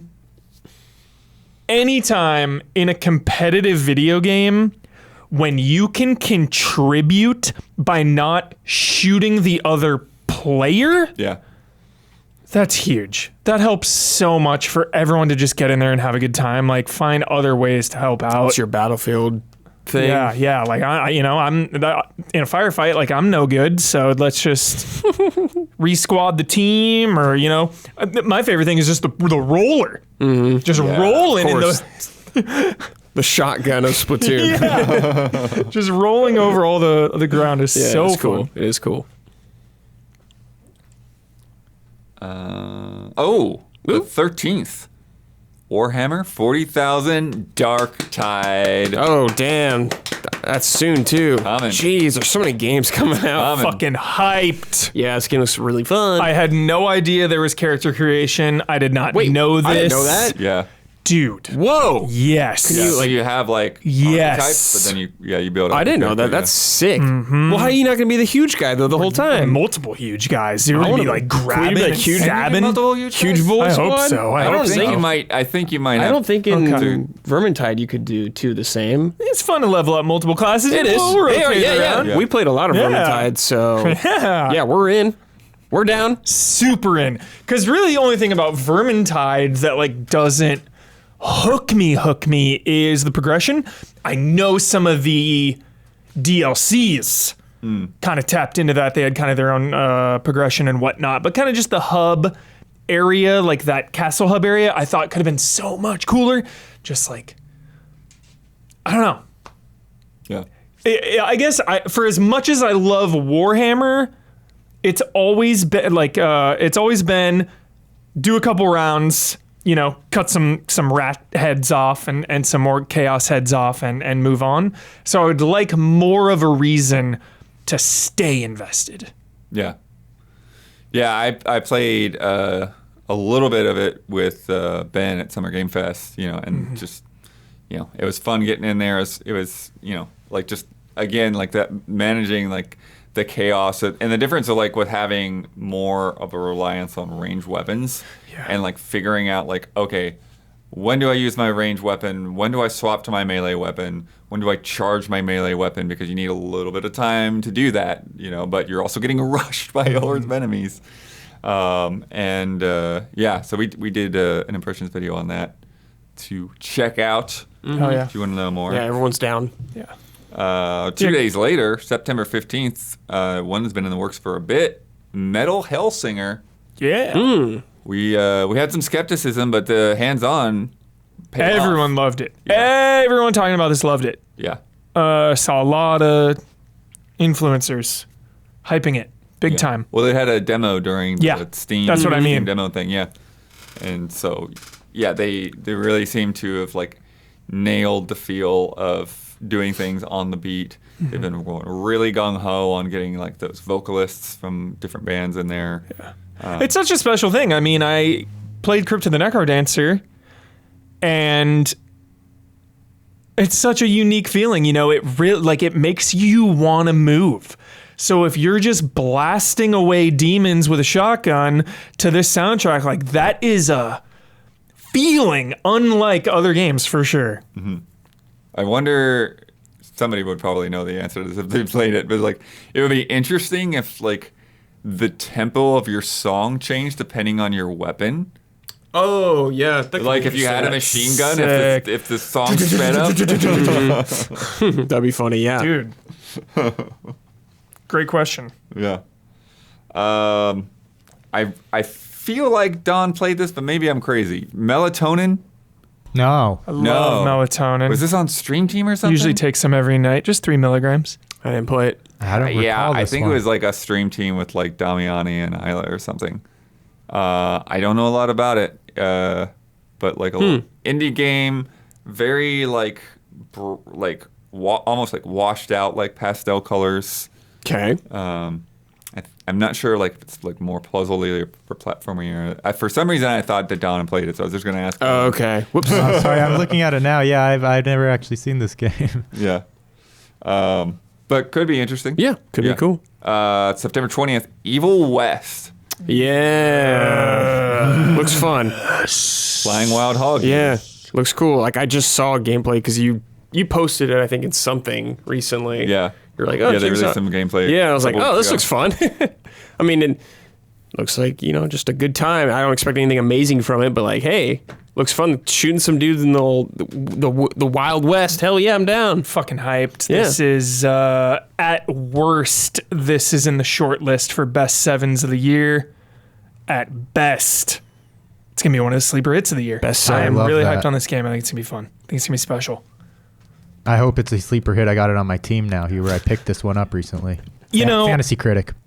I said the same thing about Ghostwire, but I feel like that just came and went, dude. Yeah. I hope that doesn't happen to this. Ghostwire came and went. Well, It felt like no one played it. PC and PS5 only, I think. True, when it comes back around to that Game Pass Next year. redemption. Yeah, people will be like, hey, this game's cool. Brad lifts me back up. Talking about Ghostwire for a while, but Yeah. I think it's one of those things where Good call. once you're done and you've talked about it, maybe there's not reason to go back and say much more. Mm-hmm. Yeah. And I did not do my part. I did not do enough Yeah, you messed up. content about it. Yeah. Sorry, Shinji. But yeah, Wild West with vampires, Hell yeah. third-person shooting, but also like getting in there and just punching dudes. Yeah. DMC Yeah. Darksiders-ish kind of. Not like puzzly, more action-y. Yeah, definitely more action. Yeah. Shadow Warriors, Flying Wild Hog too, right? That was the other one? Yep. Shadow Warrior. Yep. Trek to Yomi, they... Yeah. They worked on that, but it's not really their style necessarily, Solstice, which I feel like I keep looking up and still it escapes me every time. It's like a dark fantasy game. You've got like two sisters. One is like a big armored soldier, and the other one is like a ghost on her back. It seems like a character action kind of. I don't know how much Souls there is, or whether they just made that name and put it in there. Yeah. Okay. I don't know. Sounds interesting to me from what you said. I haven't seen it though. Solstice? I remember being hyped on this, but I can't place it. I'm sorry. I'm sorry. It's a game that like the day goes on, dude. The hours go by, and then I forget about it again. Yeah. Dang. It's like today I had to look it up again. But, the one with the ghost. Okay, got it. Soldiers. We played earlier. Yeah. Which is entirely different. Entirely different. Brutally difficult game. Bradley Ellis, tell me about the Diofield Chronicle on September 22nd. Bloodworth. 2 of these coming up. They're both fizzles, okay? Let me explain why. I am excited for this game. I am very hyped to play this game. However, I'm afraid this is one of those games Square Enix is just going to kind of throw out there, and it won't be amazing or great even. It'll be fine, and it'll just sadly get forgotten. It reminds me, Blood, of like those Tokyo RPG Factory games that I like, but no one gives a shit about. I'm just like, damn, dude. Like Did they officially close that place down? No, I don't think so. I don't think so. But like, I want this game to be good, but I am just worried about it because it just kind of seems like it's coming out real fast. And we have barely seen any of this game, right? So it's hard for me. We basically got an introduction. It's hard for me to be confident at all. So I'm just like, okay, hope it's good. I don't know though. It's about 3 months. See more. Yeah, we can, but I'm just saying for right now. No Place for Bravery. Huber, do you remember this? So yeah, I didn't either. But it's a top-down action RPG. So pixel graphics. Think Hyperlight Drifter. Yep. But with Vikings. Okay, sick. Vikings, big old giant sword swing.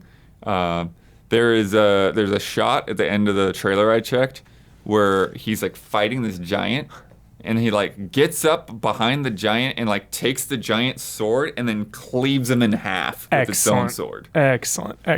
Yeah. Yeah, sign me up. That's all you need to tell me. Yep. I'm a simple man.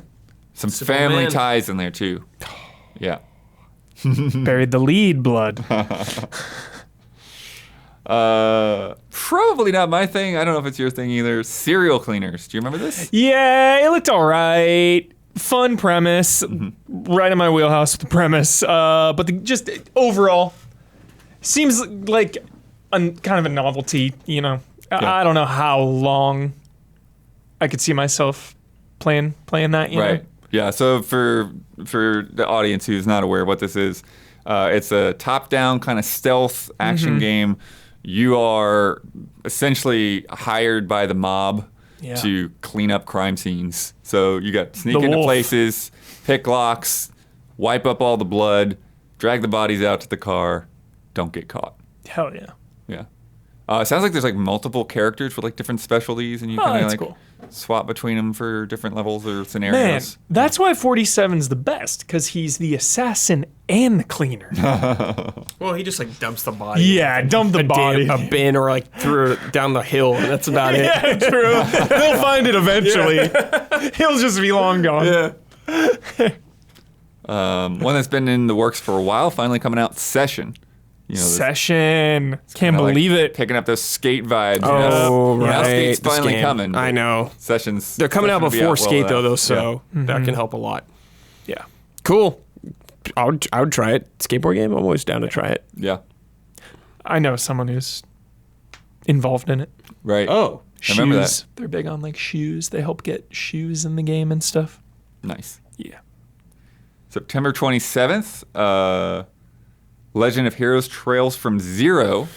Another the Trails games, dude. A series I've been meaning to try forever, and I just have never gotten around to it. Well, one of the things is like it's a tricky series to catch up on because they haven't all been localized, and that's true. This is one they're starting to bring over some of the more trickier ones. Yeah. So this one is bridging the gap. This was released on PSP in 2010. Right. That's essential. Yeah, that's cool. Okay. I mean, I heard these games are good, and people really like them, so... When all that hype was going down, I started the first one, and it was really, really good, but I only played a couple hours like I do with 80% of JRPGs. I feel like more than like any other series, it's like once they finally are done, like they need to hype the heck out of like a complete collection. Like, get them, here they are, get the bundle, play them all in order, you know. Yeah. Because, and it's one of those things where like even if you like try to jump in and like people will like, you gotta play this one first. Damn. You don't know anything. Like, okay, sorry. Just wanted to see what the hype was about. Yeah. No! You're doing it wrong. And then September 29th, we found out this week, Valkyria Elysium and Valkyria Profile Lenneth. Elysium was my other kind of fizzle. Oh, also, once again, this is a game I'm excited for and I want to try, but what they showed looked kind of rough in many ways. Yeah. I'm praying this game is a 7. I'm praying that it'll get is good though, right? Yeah, it's the PSP. It's a remake of the first one. I never played it because I didn't have a PSP, but I'm interested in that. Like, hell yeah, I want to try that game out. Like, these Valkyrie Profile games are pretty sweet, so... I'm hoping Elysium's good because it's been a long time since it's been a Valkyria game. Long time, so I would love to see it come back. And it's like very different this time around. It's like, you know, action combat kind of thing. Different than what I'm used to, but I don't know. Looks kind of rough, but I'm hoping for the best. I'm excited to play it. Mm-hmm. Yeah. And that will do it for Q3. And now, a word from our sponsors. Is the piece of plastic in your wallet doing enough for you?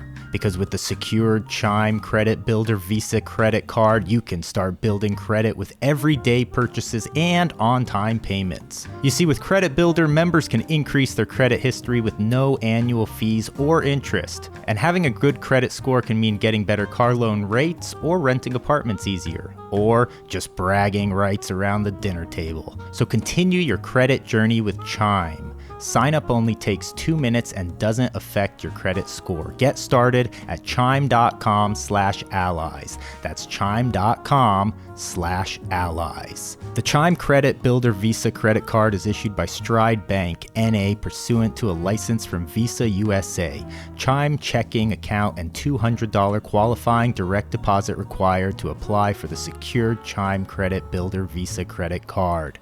Regular on-time payment history can have a positive impact on your credit score.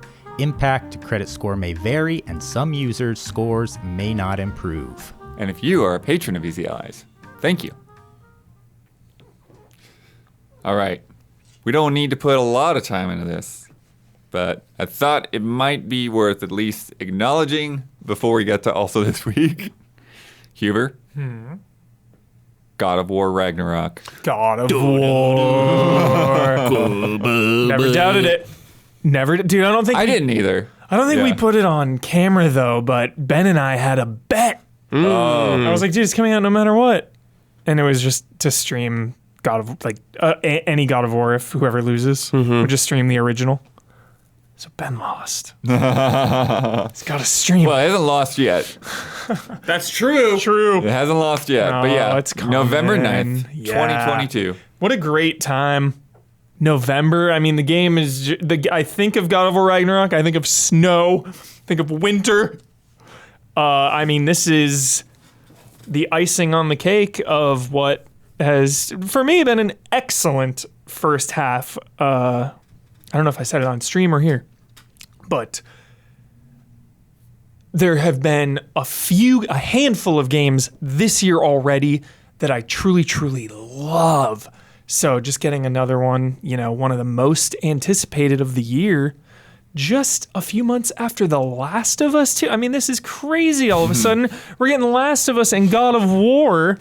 I don't understand it. I don't know how we got here. 2 stakes back to back. Yeah, I really don't understand. I'm very excited.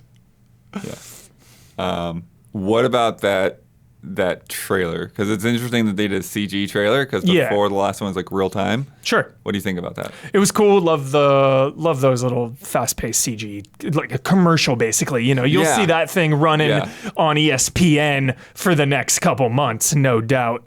And then obviously Fenrir do the shot. Like there's some really awesome shots in there. And I mean, I'm in wait mode, dude. I'm in countdown wait mode. I don't need to see anything. I don't need to hear anything. Right. Sony, don't even look at me. Don't even look me in the eyes. Around the right time. They're going to show something, but yeah. Yeah, they'll probably do state of play for it. Yeah, there's probably one more big gameplay blowout of it because there's still so much we don't know. Yeah, because here's the thing. Think about like your perception of God of War 2018 before and after. Yeah.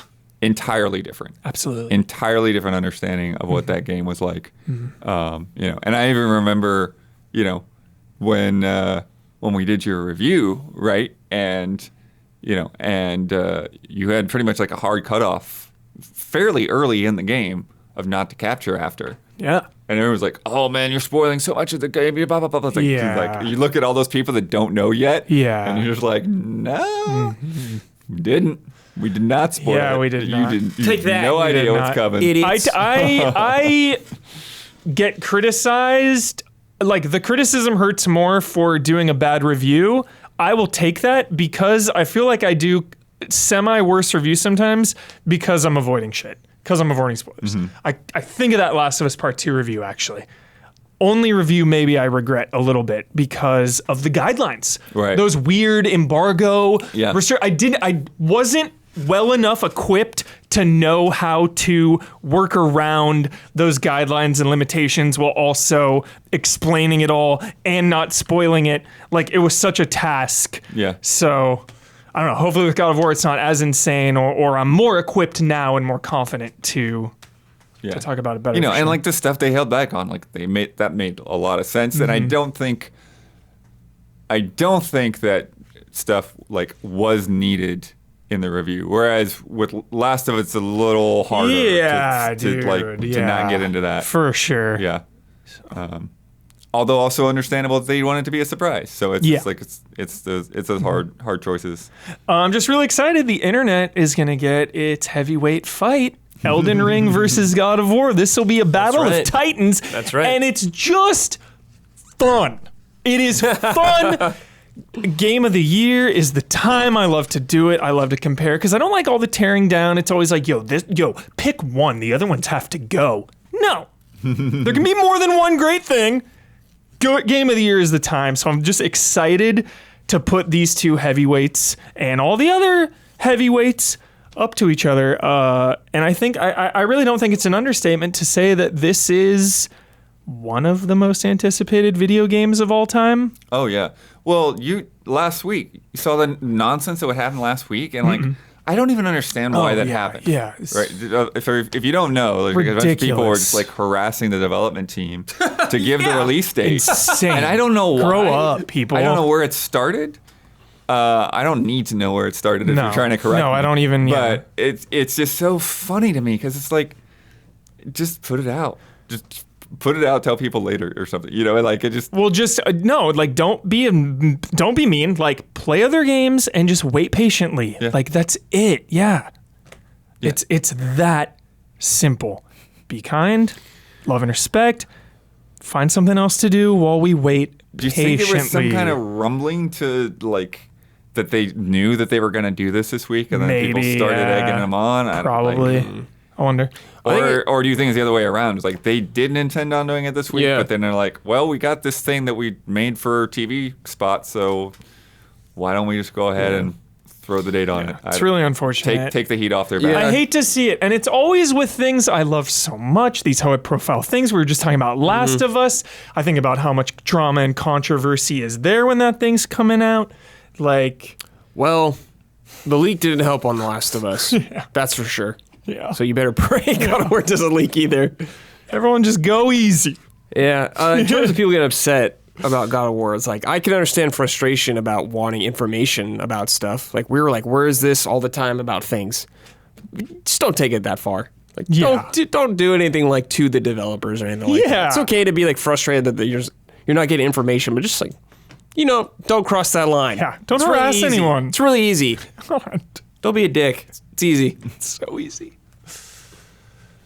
But yeah, I can't wait to hear the fighting between Elden Ring and God of War, because it's going to happen in this damn office. Be ready. They're both going to be great. But only one can be the winner. True. I refuse. Every year. Another game we've been waiting to see a long time. Yeah. Skull and Bones. Skull and Had Bones. a presentation today. Uh-oh. Finally showed that game. I think Don might have cooled off a little bit. We were excited yesterday. We were playing Assassin's Creed 4, Black Flag. Don kept me here 3 hours later than I thought I was going to be I was here. extremely hyped, Blood. And then went another 3 hours after I left. I think I'm going to keep playing Assassin's Creed Black Flag for a little while. It shocks me. I was talking to Huber and Brad about this. I just can't understand, Blood. How does it happen? This game, the main majority of feedback that they got when they first unveiled it was everyone wanted more of a single player element. And I just don't understand how after completely rebooting it, all the money they pumped into it years later, I mean, it looks good for what it is, but it's essentially very similar to what it started out as, right? I mean, No, no, because it was really very like team-based multiplayer kind of thing, and like it sounds like there's opt-in PvP servers for this game. Yes. But in terms of basically it being ship combat and it's still being essentially a multiplayer game. The bones of it, Don, are very similar from when I played it many, many years ago at E3. Yeah. They probably added like the get out and open a treasure chest on a little beach. It doesn't look like. No, I didn't even know. You don't. It's probably a canned animation. Yeah, it's probably animation. You pull up, and that's what I mean. You just pull up, you initiate, and then your character opens it up. Who even knows? But like we were kind of spitballing about it. It's just unfortunate. This feels like it could have been a great test for Assassin's Creed with no modern day storyline. Bloodworth. Sure. If they had released this game.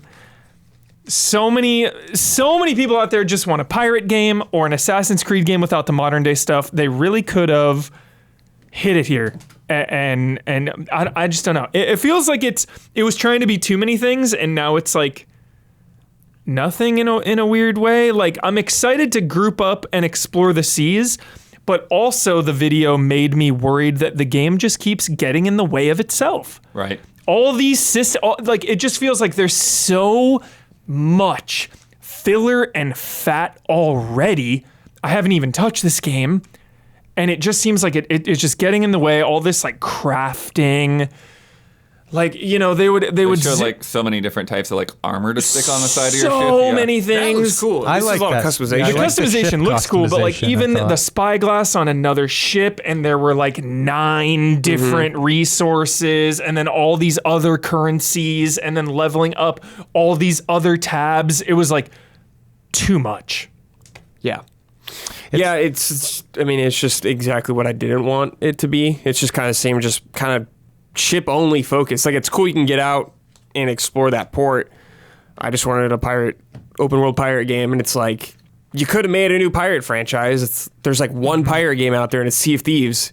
Right. Greedfall. Well, no, there's others. But I'm saying like on that scale, like AAA, huge budget. Ones that people are paying attention to. Yes, exactly. Like you could have made it. I would have been down, but it's like, hey, it's just not for me. So it's hard for me to get excited. Kingdom Hearts 3, probably best pirate. It's good. stuff It's on good. We're Yeah. talking about that in our show. It's really good. Yeah, highly I love that recommended. world. Yeah. Was that done? Yeah, it was highly recommended to us. We suggested maybe they try that instead. It's You let me know, incredible. Don. We'll queue it up. Excellent. It's really good. Yeah. But the best part is this comes out the day before God of War. God of War. So that's It was such gonna an be odd rough, decision. probably. It's an odd decision. I said when they came out and said, let's do this tentpole event around Skull and Bones, I said, that's confidence coming out and doing this. And then the release date being next to God of War, that's not, that's like, I don't know, dodging a they bullet. Why would didn't they do it? Yeah. Just found out Yeah, God of just- War like yeah. the same It day. could practically. change. I guess Honestly, it so, could but change. it's It got could to. change. If it doesn't come out at least a couple weeks before, it's trouble. But yeah, and this is a full price game, so get ready. Yeah, I think, I echo a lot of what you're saying. Like, they made a big deal about hippos. We never saw how the hippos. I saw a hippo in the water. It looked cool in the water. Yeah. But it's like, I don't know. And there's no single player. No. You can do everything. Campaign though. Solo. Everything can be done solo. Everything can be done solo. Yeah, there's a whole campaign can be done solo. But there's they made it's not PvP sound like a separate, like, optional thing that you can do on the side. But there's no like separate single player. It's either you do everything single or multiplayer. Right, I think single so. player or co-op. So like That's you right. get like a couple of another friend with their ship. Because like I think of Avengers. I think of Avengers having the Kamala single player part, and then the missions, like the multiplayer missions, you can do solo or with friends. Yeah, I don't think it's like that. Okay. I think it's just you either played this thing by yourself or with other people. You know what especially with the town humor, what it made me think of is like it's like Monster Hunter. So you go into the town. Yeah, exactly. Monster Hunters are great. There we go. Now it's sticking. And then you party up or you don't party. That's up. what it'll be. It was like cobwebs in my brain, and you just like Spider-Man them all together. There we go. I just think with the pirate fantasy, there's so much more to it than just your boat. Yeah. It's like exploring these areas, going underwater or something. Like you could have done cool supernatural stuff if you wanted. Well, that's the thing with us just playing Black Flag and like all of that stuff being in there. And even one of the things I said to Don, which is like one of my coolest moments when I was reviewing Black Flag, was to be on this plantation up in a tree, like stealthing some guard and like looking out and seeing like, oh, there's ships out there having a fight. Yeah. Like all that stuff is still going on at the same time, and I can just swim out there and participate in that if I want to. Yeah. Whereas with this demo that they showed today, like the thing that like really like weirded me out is they went over to this fort and they did this whole siege thing, and you're just basically waiting for a meter to run out and just like that looks really ships dull. and shooting ships, and then. Okay, now they've got to like hustle back to hustle back to the base town or whatever, right? And they're being chased and they're still like on the run and like just trying to survive. And then it's like you get there and then it's like, okay, you're safe, clear. You got to the docks, clear. And meanwhile, the other guy was still out there fighting guys until he got to the docks and then clear. And so it just felt disconnected. The game just gets in its way. It's just too much. It's bloat. The game is bloated already. I haven't played the game, and I just know it in my bones. It's bloated. It's bloated. It's bloated in a weird way, Huber. I see what you're saying. That it's bloated. It's bloated with things that you wonder if they're going to pay off in any kind of meaningful way. Because like all those supply, you're talking about. Okay, you see 12 different items you can get from the pillage from these ships.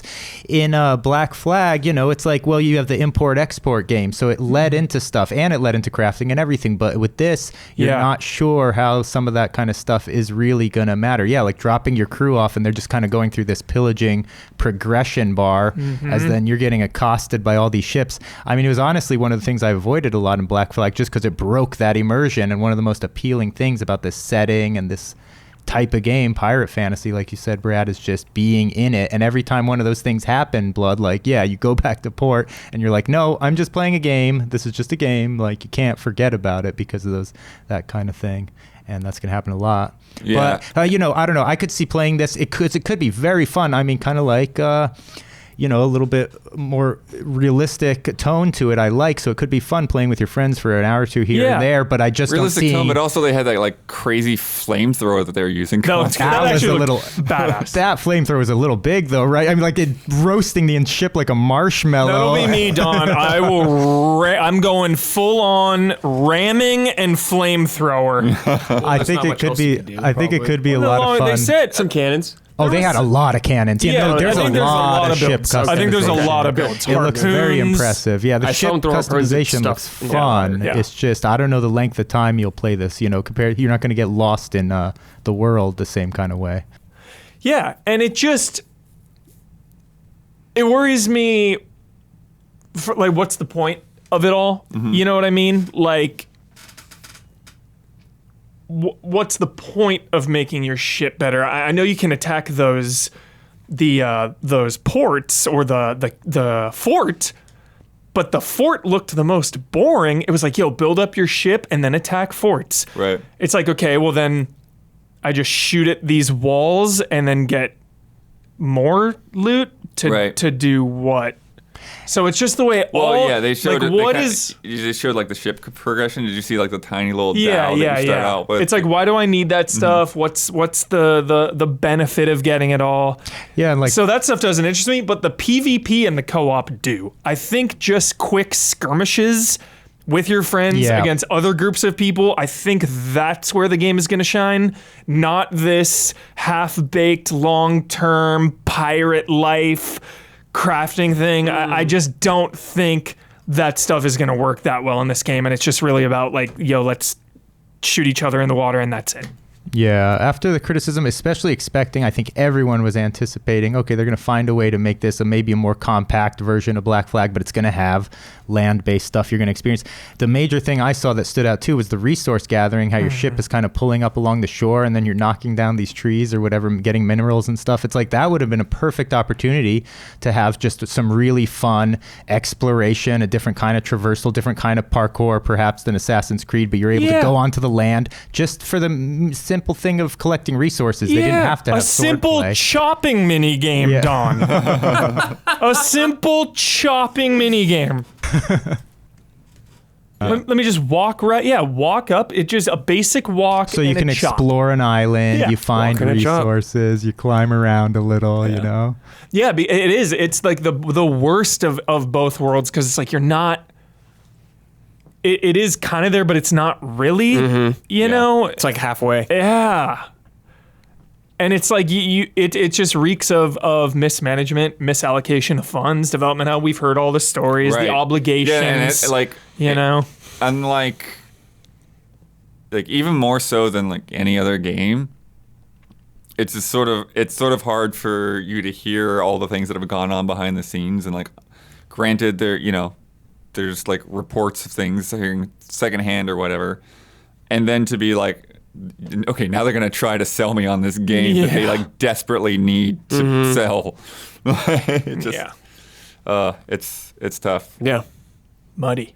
And maybe there's more to it that they're not showing, but they spent such a long time to show the game. Yeah, for the it's like, why wouldn't you get off on a ship and hack away at some dude? They didn't really show much of the, den design stuff that could be fun. I mean, they had some stuff there they didn't get into. It looked like you get pets on your ship and stuff, which is kind of cool. A bunch of little things I think they didn't get into, but the core game there maybe is just not as much as everyone was expecting, especially after just the years of rebooting it. I mean, it's a little confusing.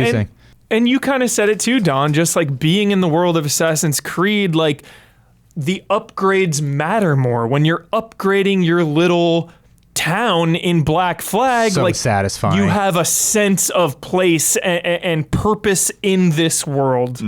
We don't know what that purpose is yet in Skull and Bones, but I don't think they will really be. They do let you walk around that town. Yeah, and the dens could be super cool. Like, we haven't seen the pirate dens. That could be a pretty elaborate aspect of it. Who knows? Maybe close to as elaborate as the little village was. Annoying about it, because everyone's like, "Oh, this is cool. You can walk around the town." But imagine you can do that everywhere. Instead of just your town. Yeah. It's like, this looks so cool. Yeah. But it's just boop. That's it. Yeah. Little spot. Boop. I also, 2030, dude. Skull and Bones 2. But that's the thing is like, next time. It's like you're regressing. Like, Black Flag did all the stuff. Exactly. That's where all my criticism comes from.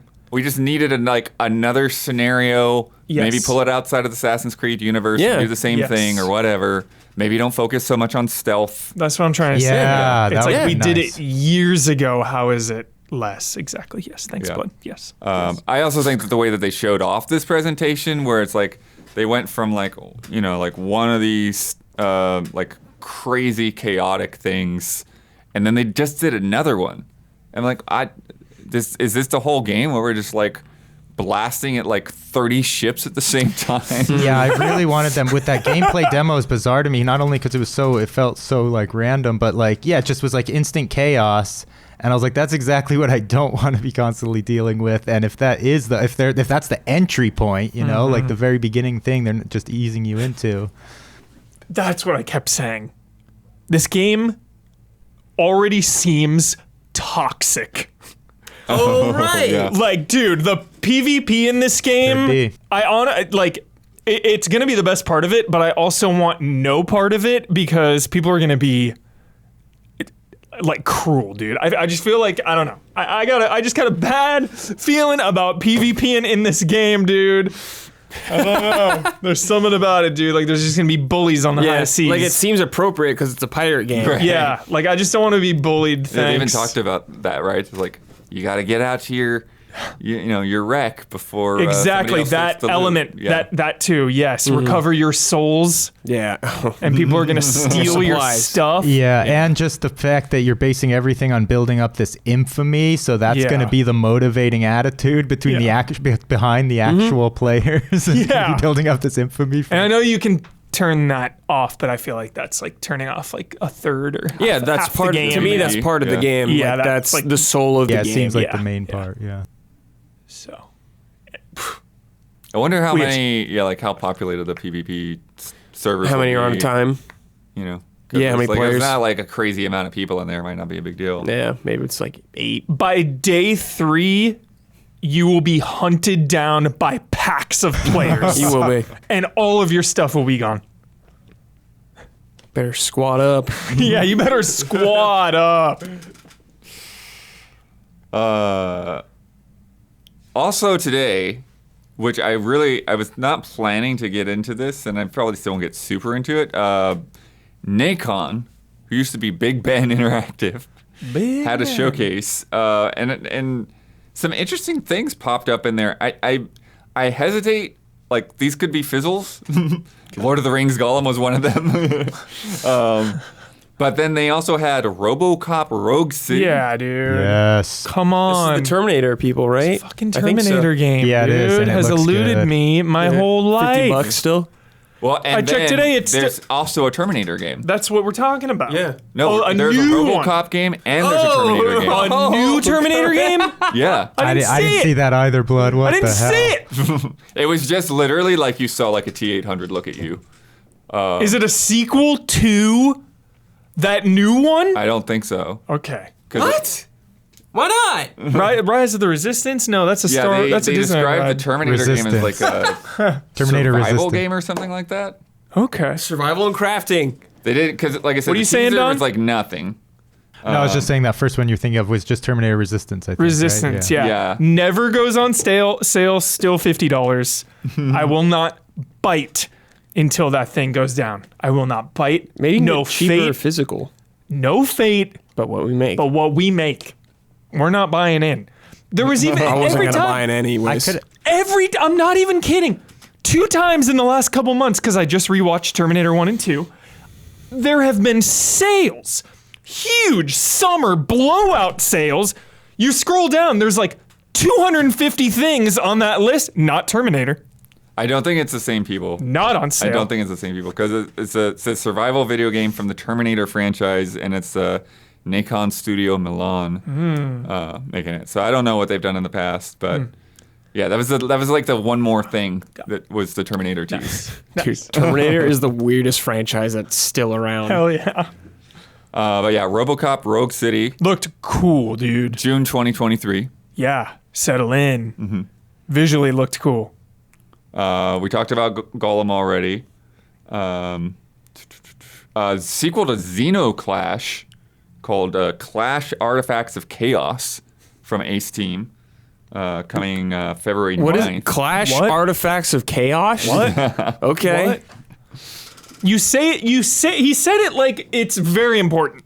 Like we should know what is I Xenoclash think 1? it's a Justin Spear thing. Oh, okay. But So yeah, it is Ace Team, it is important then. Yeah, Okay. yeah. Like I think they're from Chile. But Xenoclash. but yeah, it was just like kind of bizarre like combat game. Bizarre combat games. Ace Team also happening? made that happening? Eternal Cylinder. Yeah. So those kind of crazy vibes. Totally. But with more like combat and gore and Nice. stuff. Yeah. This guy I've never worked with, Justin Spear. Yeah. And I was like, that was like 8 years ago. And it's like maybe Justin Spear joined. He's like, okay. Yes. Yeah. Just say Justin Spear, Ryan Stevens, dude. Legitimized. Yeah. Yes. Legitimized. Yes. Awesome. Test Drive Unlimited Solar Crown And this is coming from KT Racing, who have been making the WRC games, which are like always on the like edge of like I need to play that sometime, but never get to. Same Bloodworth. But I've been wondering for the longest time who is going to be making this Test Drive game, because the Test Drive Unlimited guys made The Crew, so they basically just have this license, and so okay, you announced the sequel, but who's making it? That's funny. WRC guys, which makes sense because the WRC license went to Codemasters, and so eventually Dirt is going to become a WRC game. Nice. So now these guys are going to make the new Test Drive Unlimited, and so if you don't familiar with Test Drive Unlimited, it was kind of like Forza Horizon before Forza Horizon existed. Like you've got a car, regular Xbox, right? Exploded. Test Drive 1? Maybe. Either Xbox or Xbox 360. I remember the 360 one. I just don't know if it was on Xbox regular. Yeah. I think I reviewed 2. I don't know if I ever played the first one. Nice. But yeah, so you you drive around an island. You'd have like this house and like just, it was like, Test Drive has always been sort of like old school Need for Speed vibes in a way, to where it's all about like the Playboy high dollar stuff.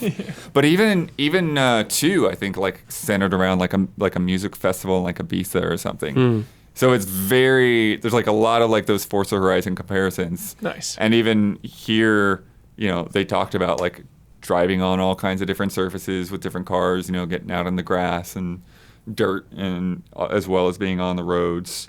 But they didn't really show a whole lot. Like they showed some like dev footage and like some CG kind of trailer. Hong Kong, Huber, with like Love Hong Kong. Choosing between like opposing clans. Whoa, dude. There's like a story going on here. Whoa. Yeah. So. In Test Drive. Fucking sick. And then the other one I wanted to point out. Did you see this one I messaged? Hell is Us. Maybe. Okay. This is from Jonathan Jacques Bellatet. Is the creative director. He was on the Deus Ex games. Remember him? Yeah. I interviewed him. He was always in the interviews. Yep. Yeah. So he's not at Eidos anymore. He's with this new team doing called Hell is Rogue Us. Factor. And they didn't really have a lot in terms of gameplay. They showed like a lot of concept art for this, but it's like a kind of like modern contemporary world with cities and stuff, but then also like mixing in fantasy. So like they showed this guy with like this huge great sword, but then like also like a drone companion flying over him. Nice. Cool mix. Yeah. And he talked about one of like the core like design philosophies being like player-driven discovery and exploration, which sound again like Deus Ex makes sense. Of course. Then there's like again going to like contemporary stuff. There's like a scene with like a big backhoe in it. There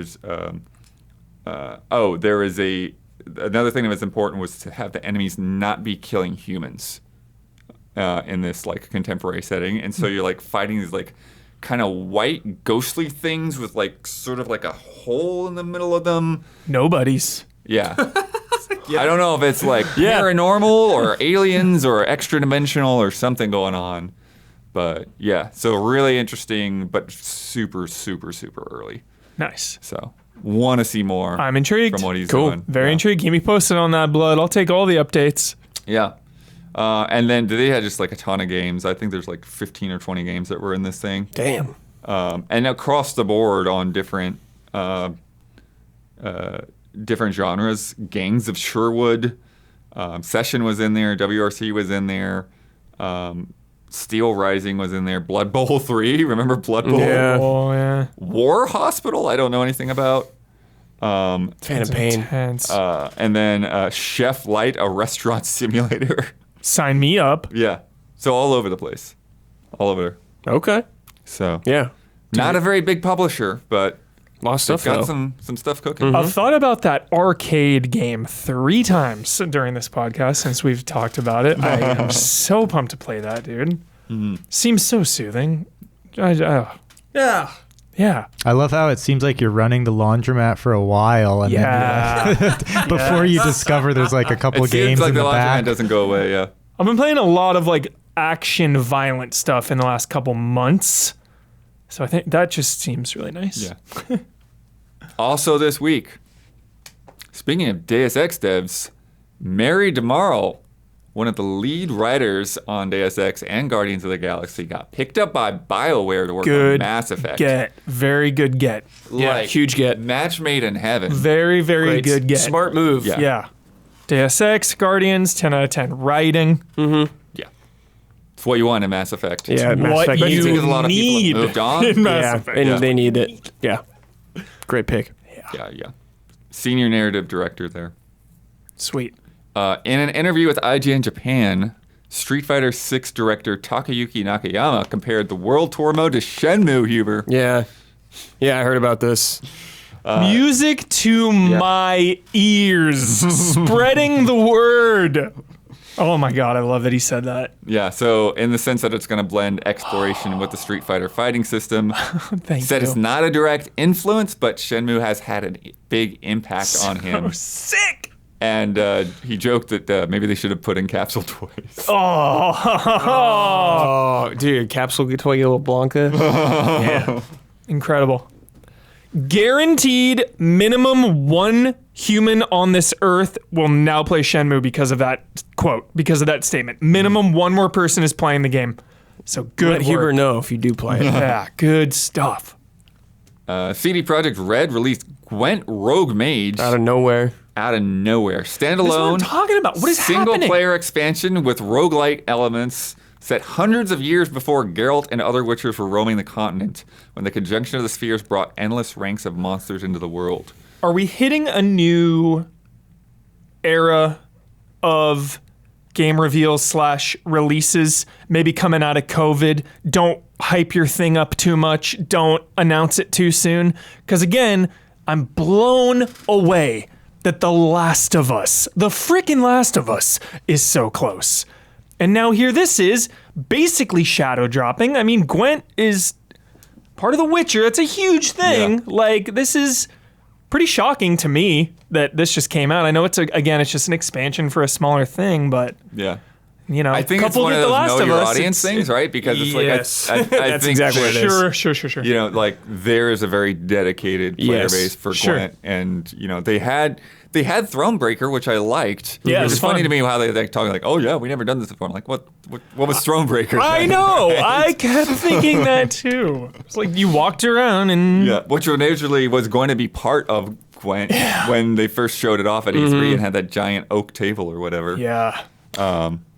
This is a smart move for them. This is the only way they could have done this probably. You know, they're gonna have a bad rap for a long time. Mm-hmm. And like, you know, if you got something like this scale, this is a perfect game to just be like, yep, hey, that's out. You don't need to hype this game up forever. Right. If you're in Gwent right now, you're in Gwent. I doubt this will necessarily get you into Gwent, Yeah. but it could. It's going to bring me back. It'll bring someone back, man. Yeah. Yeah, something to come back, something new to try out. Yeah. Well, and I think it could be good too because one of the things that sort of keeps me from getting back into like Gwent is just the online nature of it is where the rules keep changing, like keep adding cards to it. And it's like if you're into it, that's cool. But if you're like not dedicated, it just feels like every time I pick this game up, I'm gonna have to learn it again. Yeah. Very fair point. Card games, man. Mm-hmm. That's how it goes. And I remember recently they also announced that the Witcher 3 Next Gen Right. is on target Sometime. for the end of this year. Yeah. Yeah. Got delayed. Yeah. After Yeah. the delay, yeah. Speaking of delays, I wonder if they'll do any weird things to Gwent in The Witcher 3 or if they will just leave it as I hope is. they leave it as is. Yeah. Simpler version. I think they Yeah. will, yeah. Yeah. I like that simpler version. But no, that's what I mean. It's like, Yeah. it's a good way to get people into it. Absolutely. Yeah. Absolutely.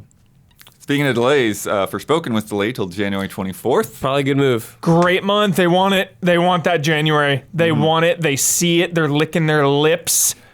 When I saw that blood, I was like, Forspoken is pumped right now. Yeah. Yeah. IGN reports a remake of Lollipop Chainsaw is due next year.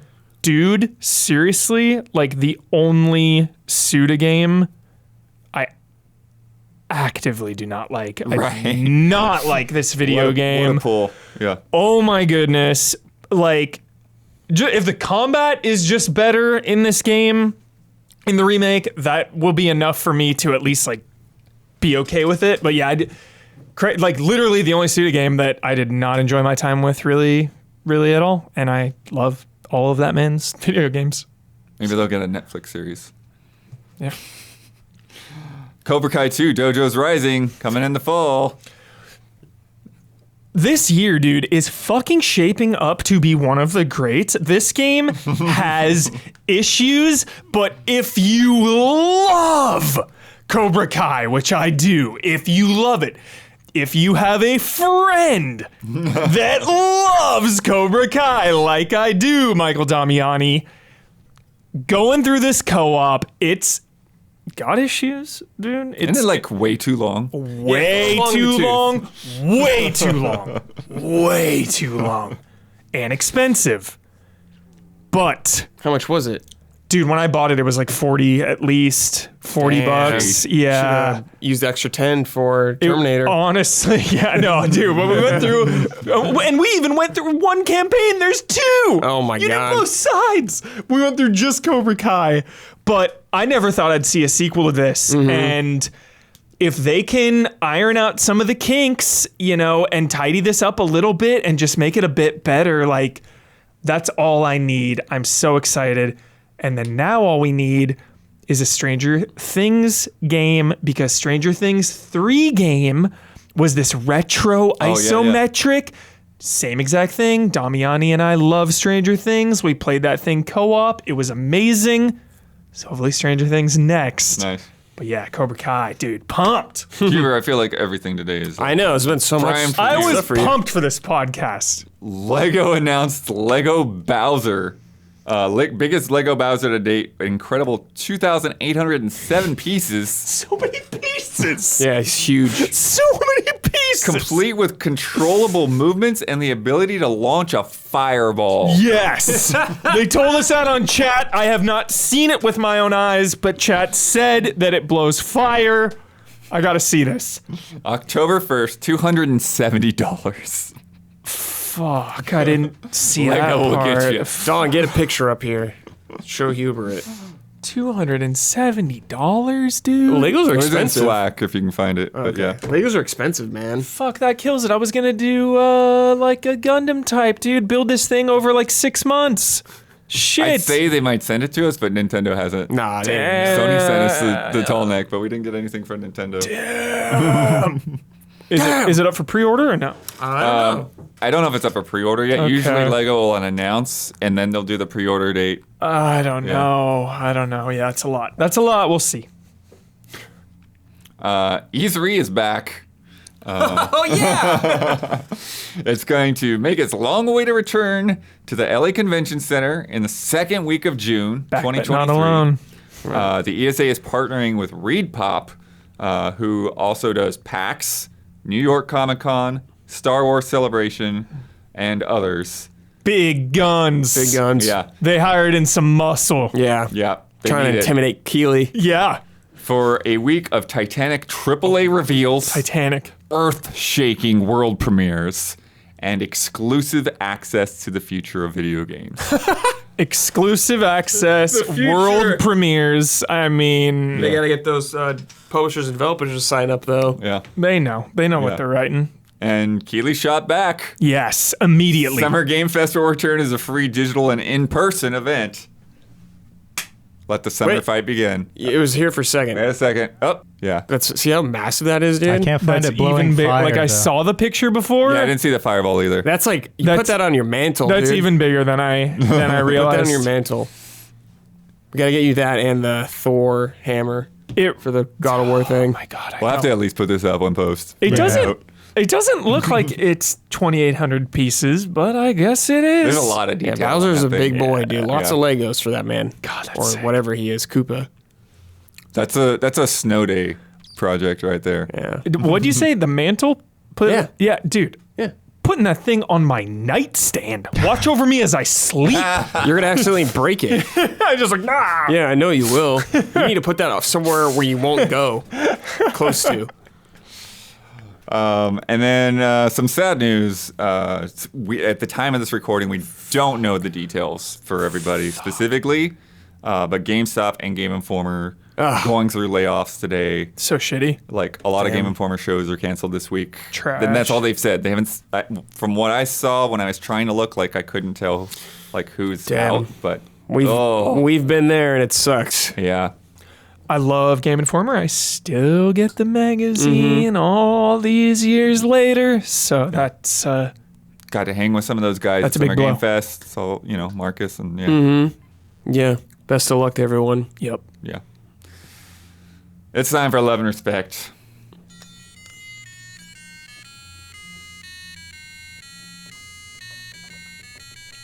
Love and respect. From Rahul Masal. Yo. Hi, allies. I've recently had a lot of fun watching my brother play Ghost of Tsushima. Sick. It's been a while since I played the game myself, so it was fun to experience it again through him. What have been your favorite experiences watching others play games? Others. I know, for me, like the easy picks are just the things that we've been recently, and like watching Ben play Tony Hawk 3. He's like, I pick up the controller for like 5 minutes. Like, oh yeah, I'm not gonna figure this out while we're live. Take it back.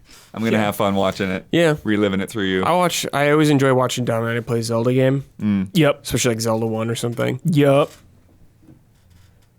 Going back and forth with Dawn and Black Flag yesterday. Yeah. Even though we did swap it out, like even watching, it's good stuff. I like watching Isla play puzzle games. Checking the corners for Dawn.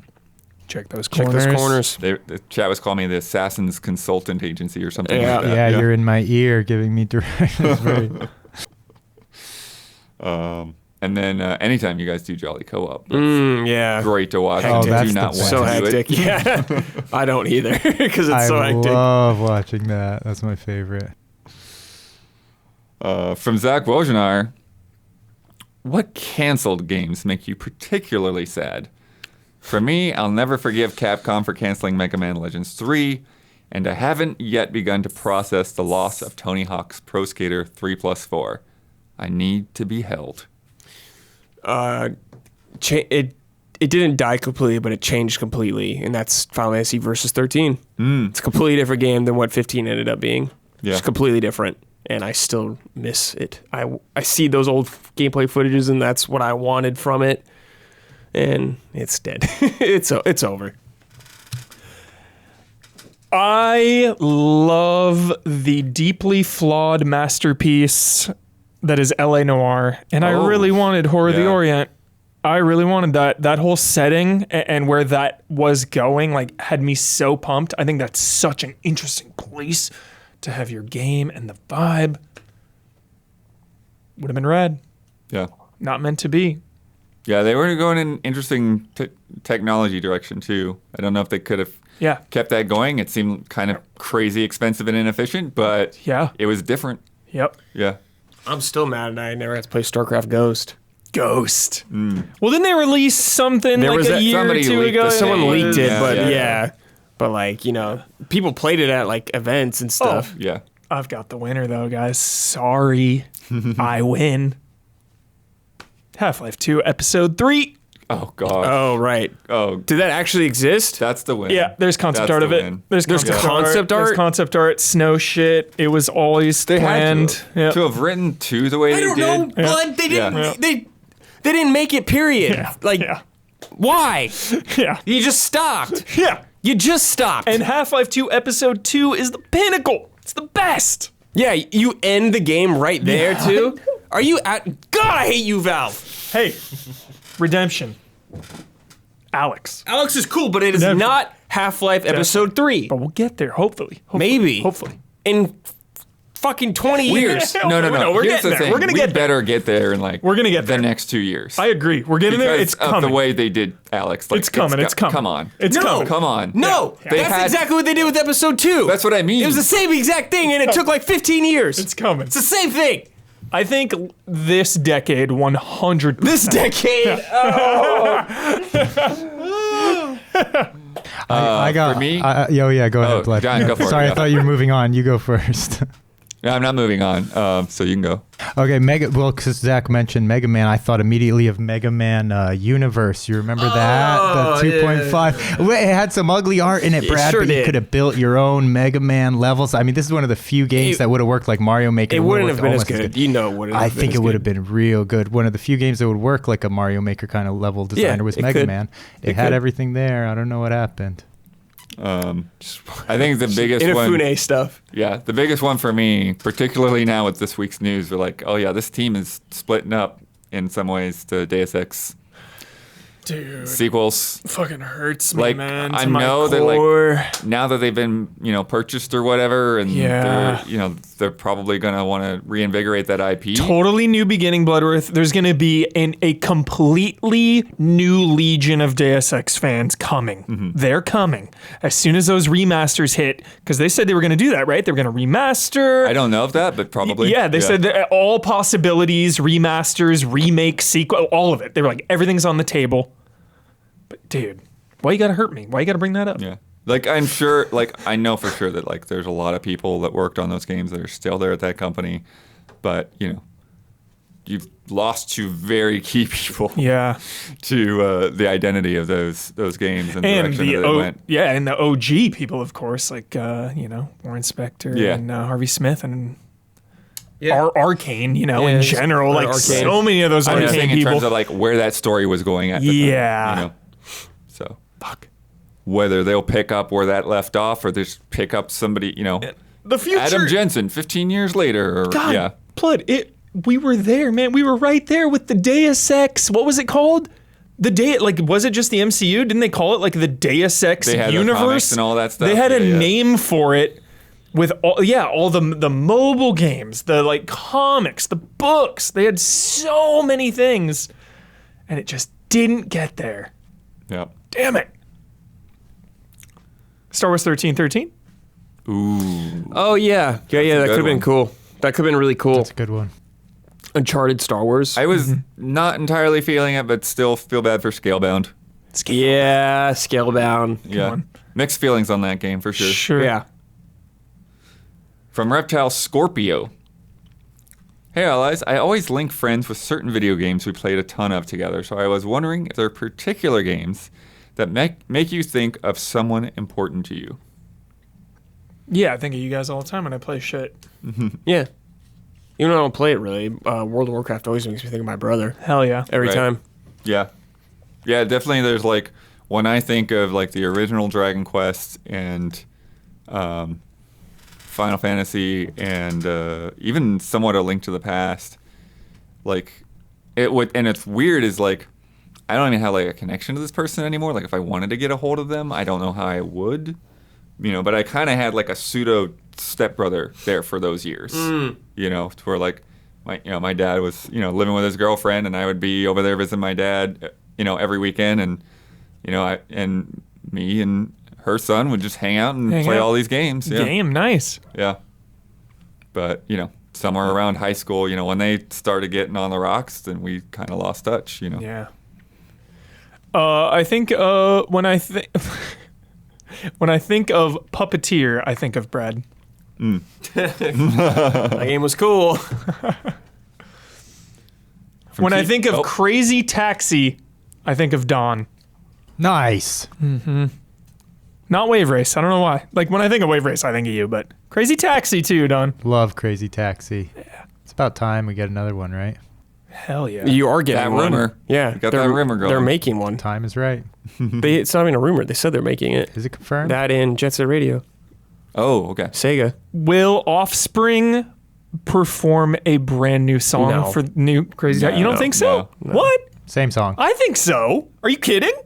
Why? I think they have to, right? It's iconic. It's synonymous. Of course they will. 100%. If a new Crazy Taxi comes out, not mobile, if a new one comes out on console, Offspring will be involved in some capacity, whether that's a new song or if they're like hyping it up and they talk about it. They will address Crazy Taxi in some capacity. In the game. I will think this is going to be a very different Crazy Taxi than what you're expecting. Shit. This is going to be like live service Crazy Taxi. Battle Pass, dude. Tier They wanted to 100. compete Offspring. Offspring. I don't know that any of that was official, Brad. Yeah, I think I'm pretty sure it is. I'm pretty sure it is. A report that somebody put out. Oh, it's official, blood. So It's gonna happen. Shit. Just like that Nvidia leak. I told you it was right, Shit. and it's all happening. I didn't. This day keeps getting better. I heard nothing about Crazy Taxi. This is They awesome. talked about this. Oh, yeah. Yeah, Yeah. and just Jets Radio. few weeks back. Nice. It's good news. Good stuff. It's time for bets. This week's bet, Escape Academy, comes out next week, as we mentioned. I'm going to go through the top 10 English reviews on OpenCritic.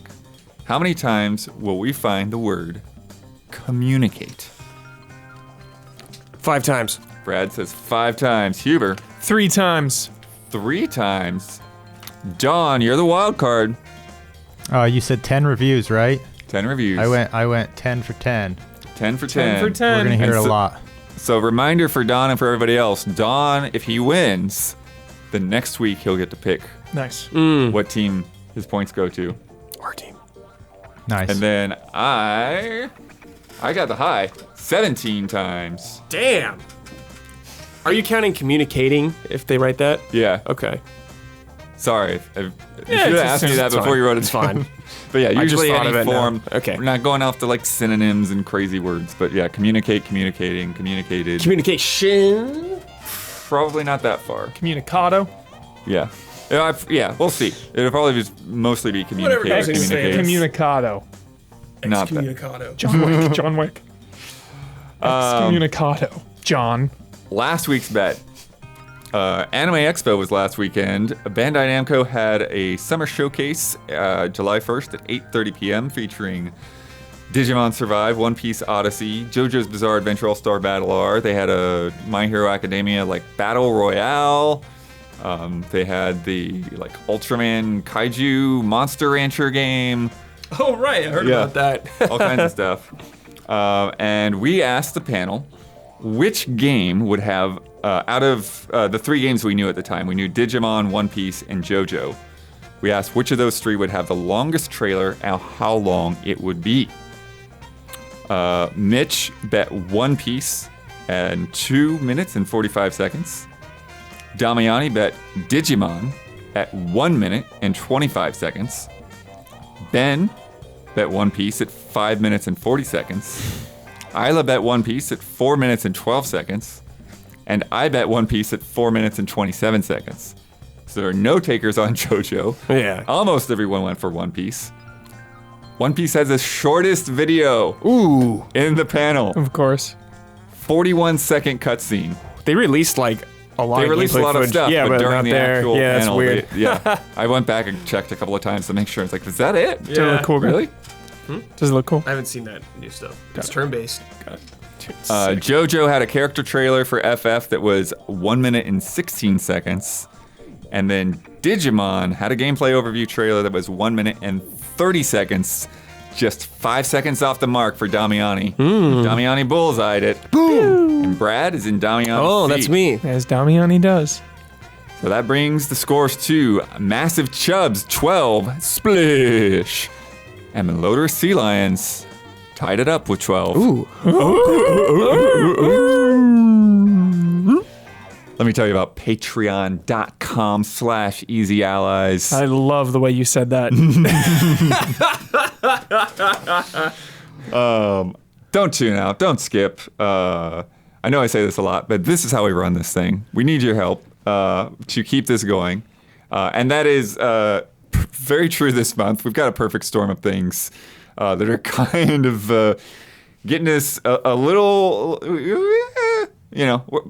we'll make it through, but we definitely need your help to jump in there and keep this thing going for the long term.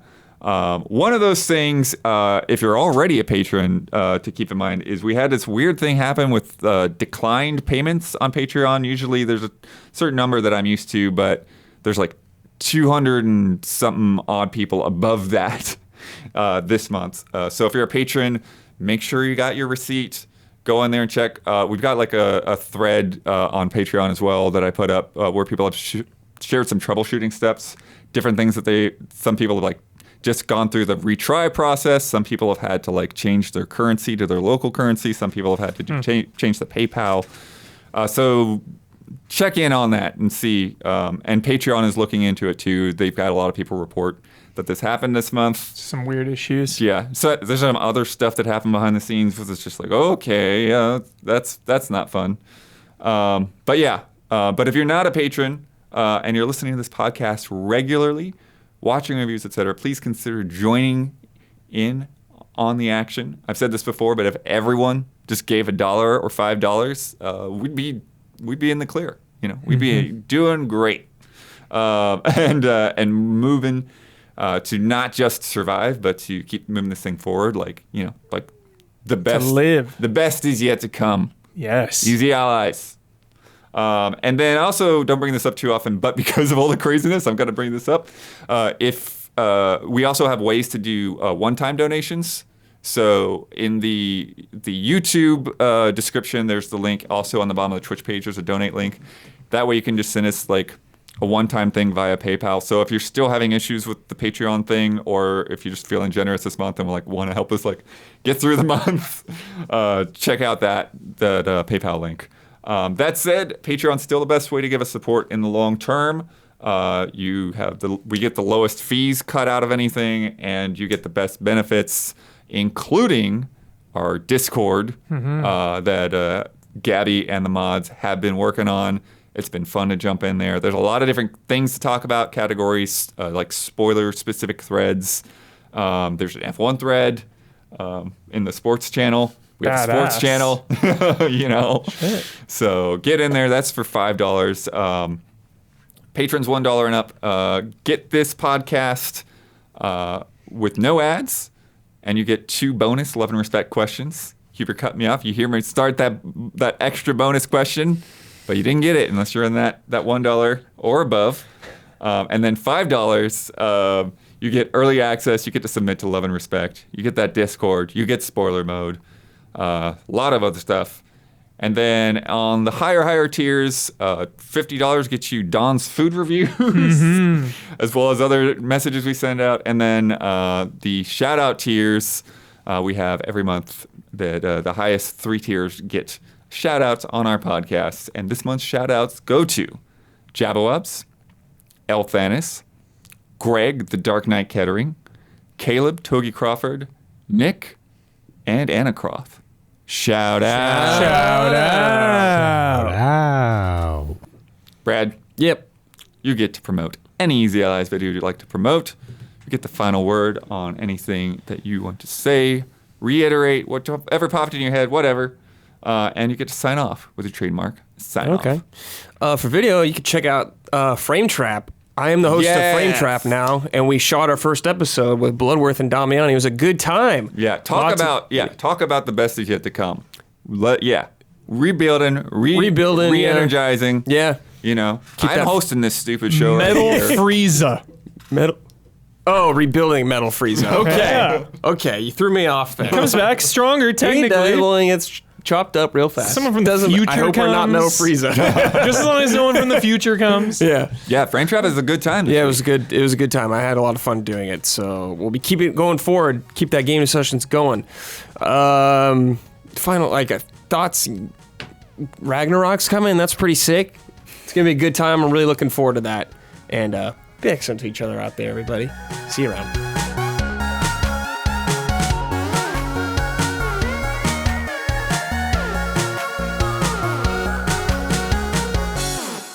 I love calling Gollum deadly.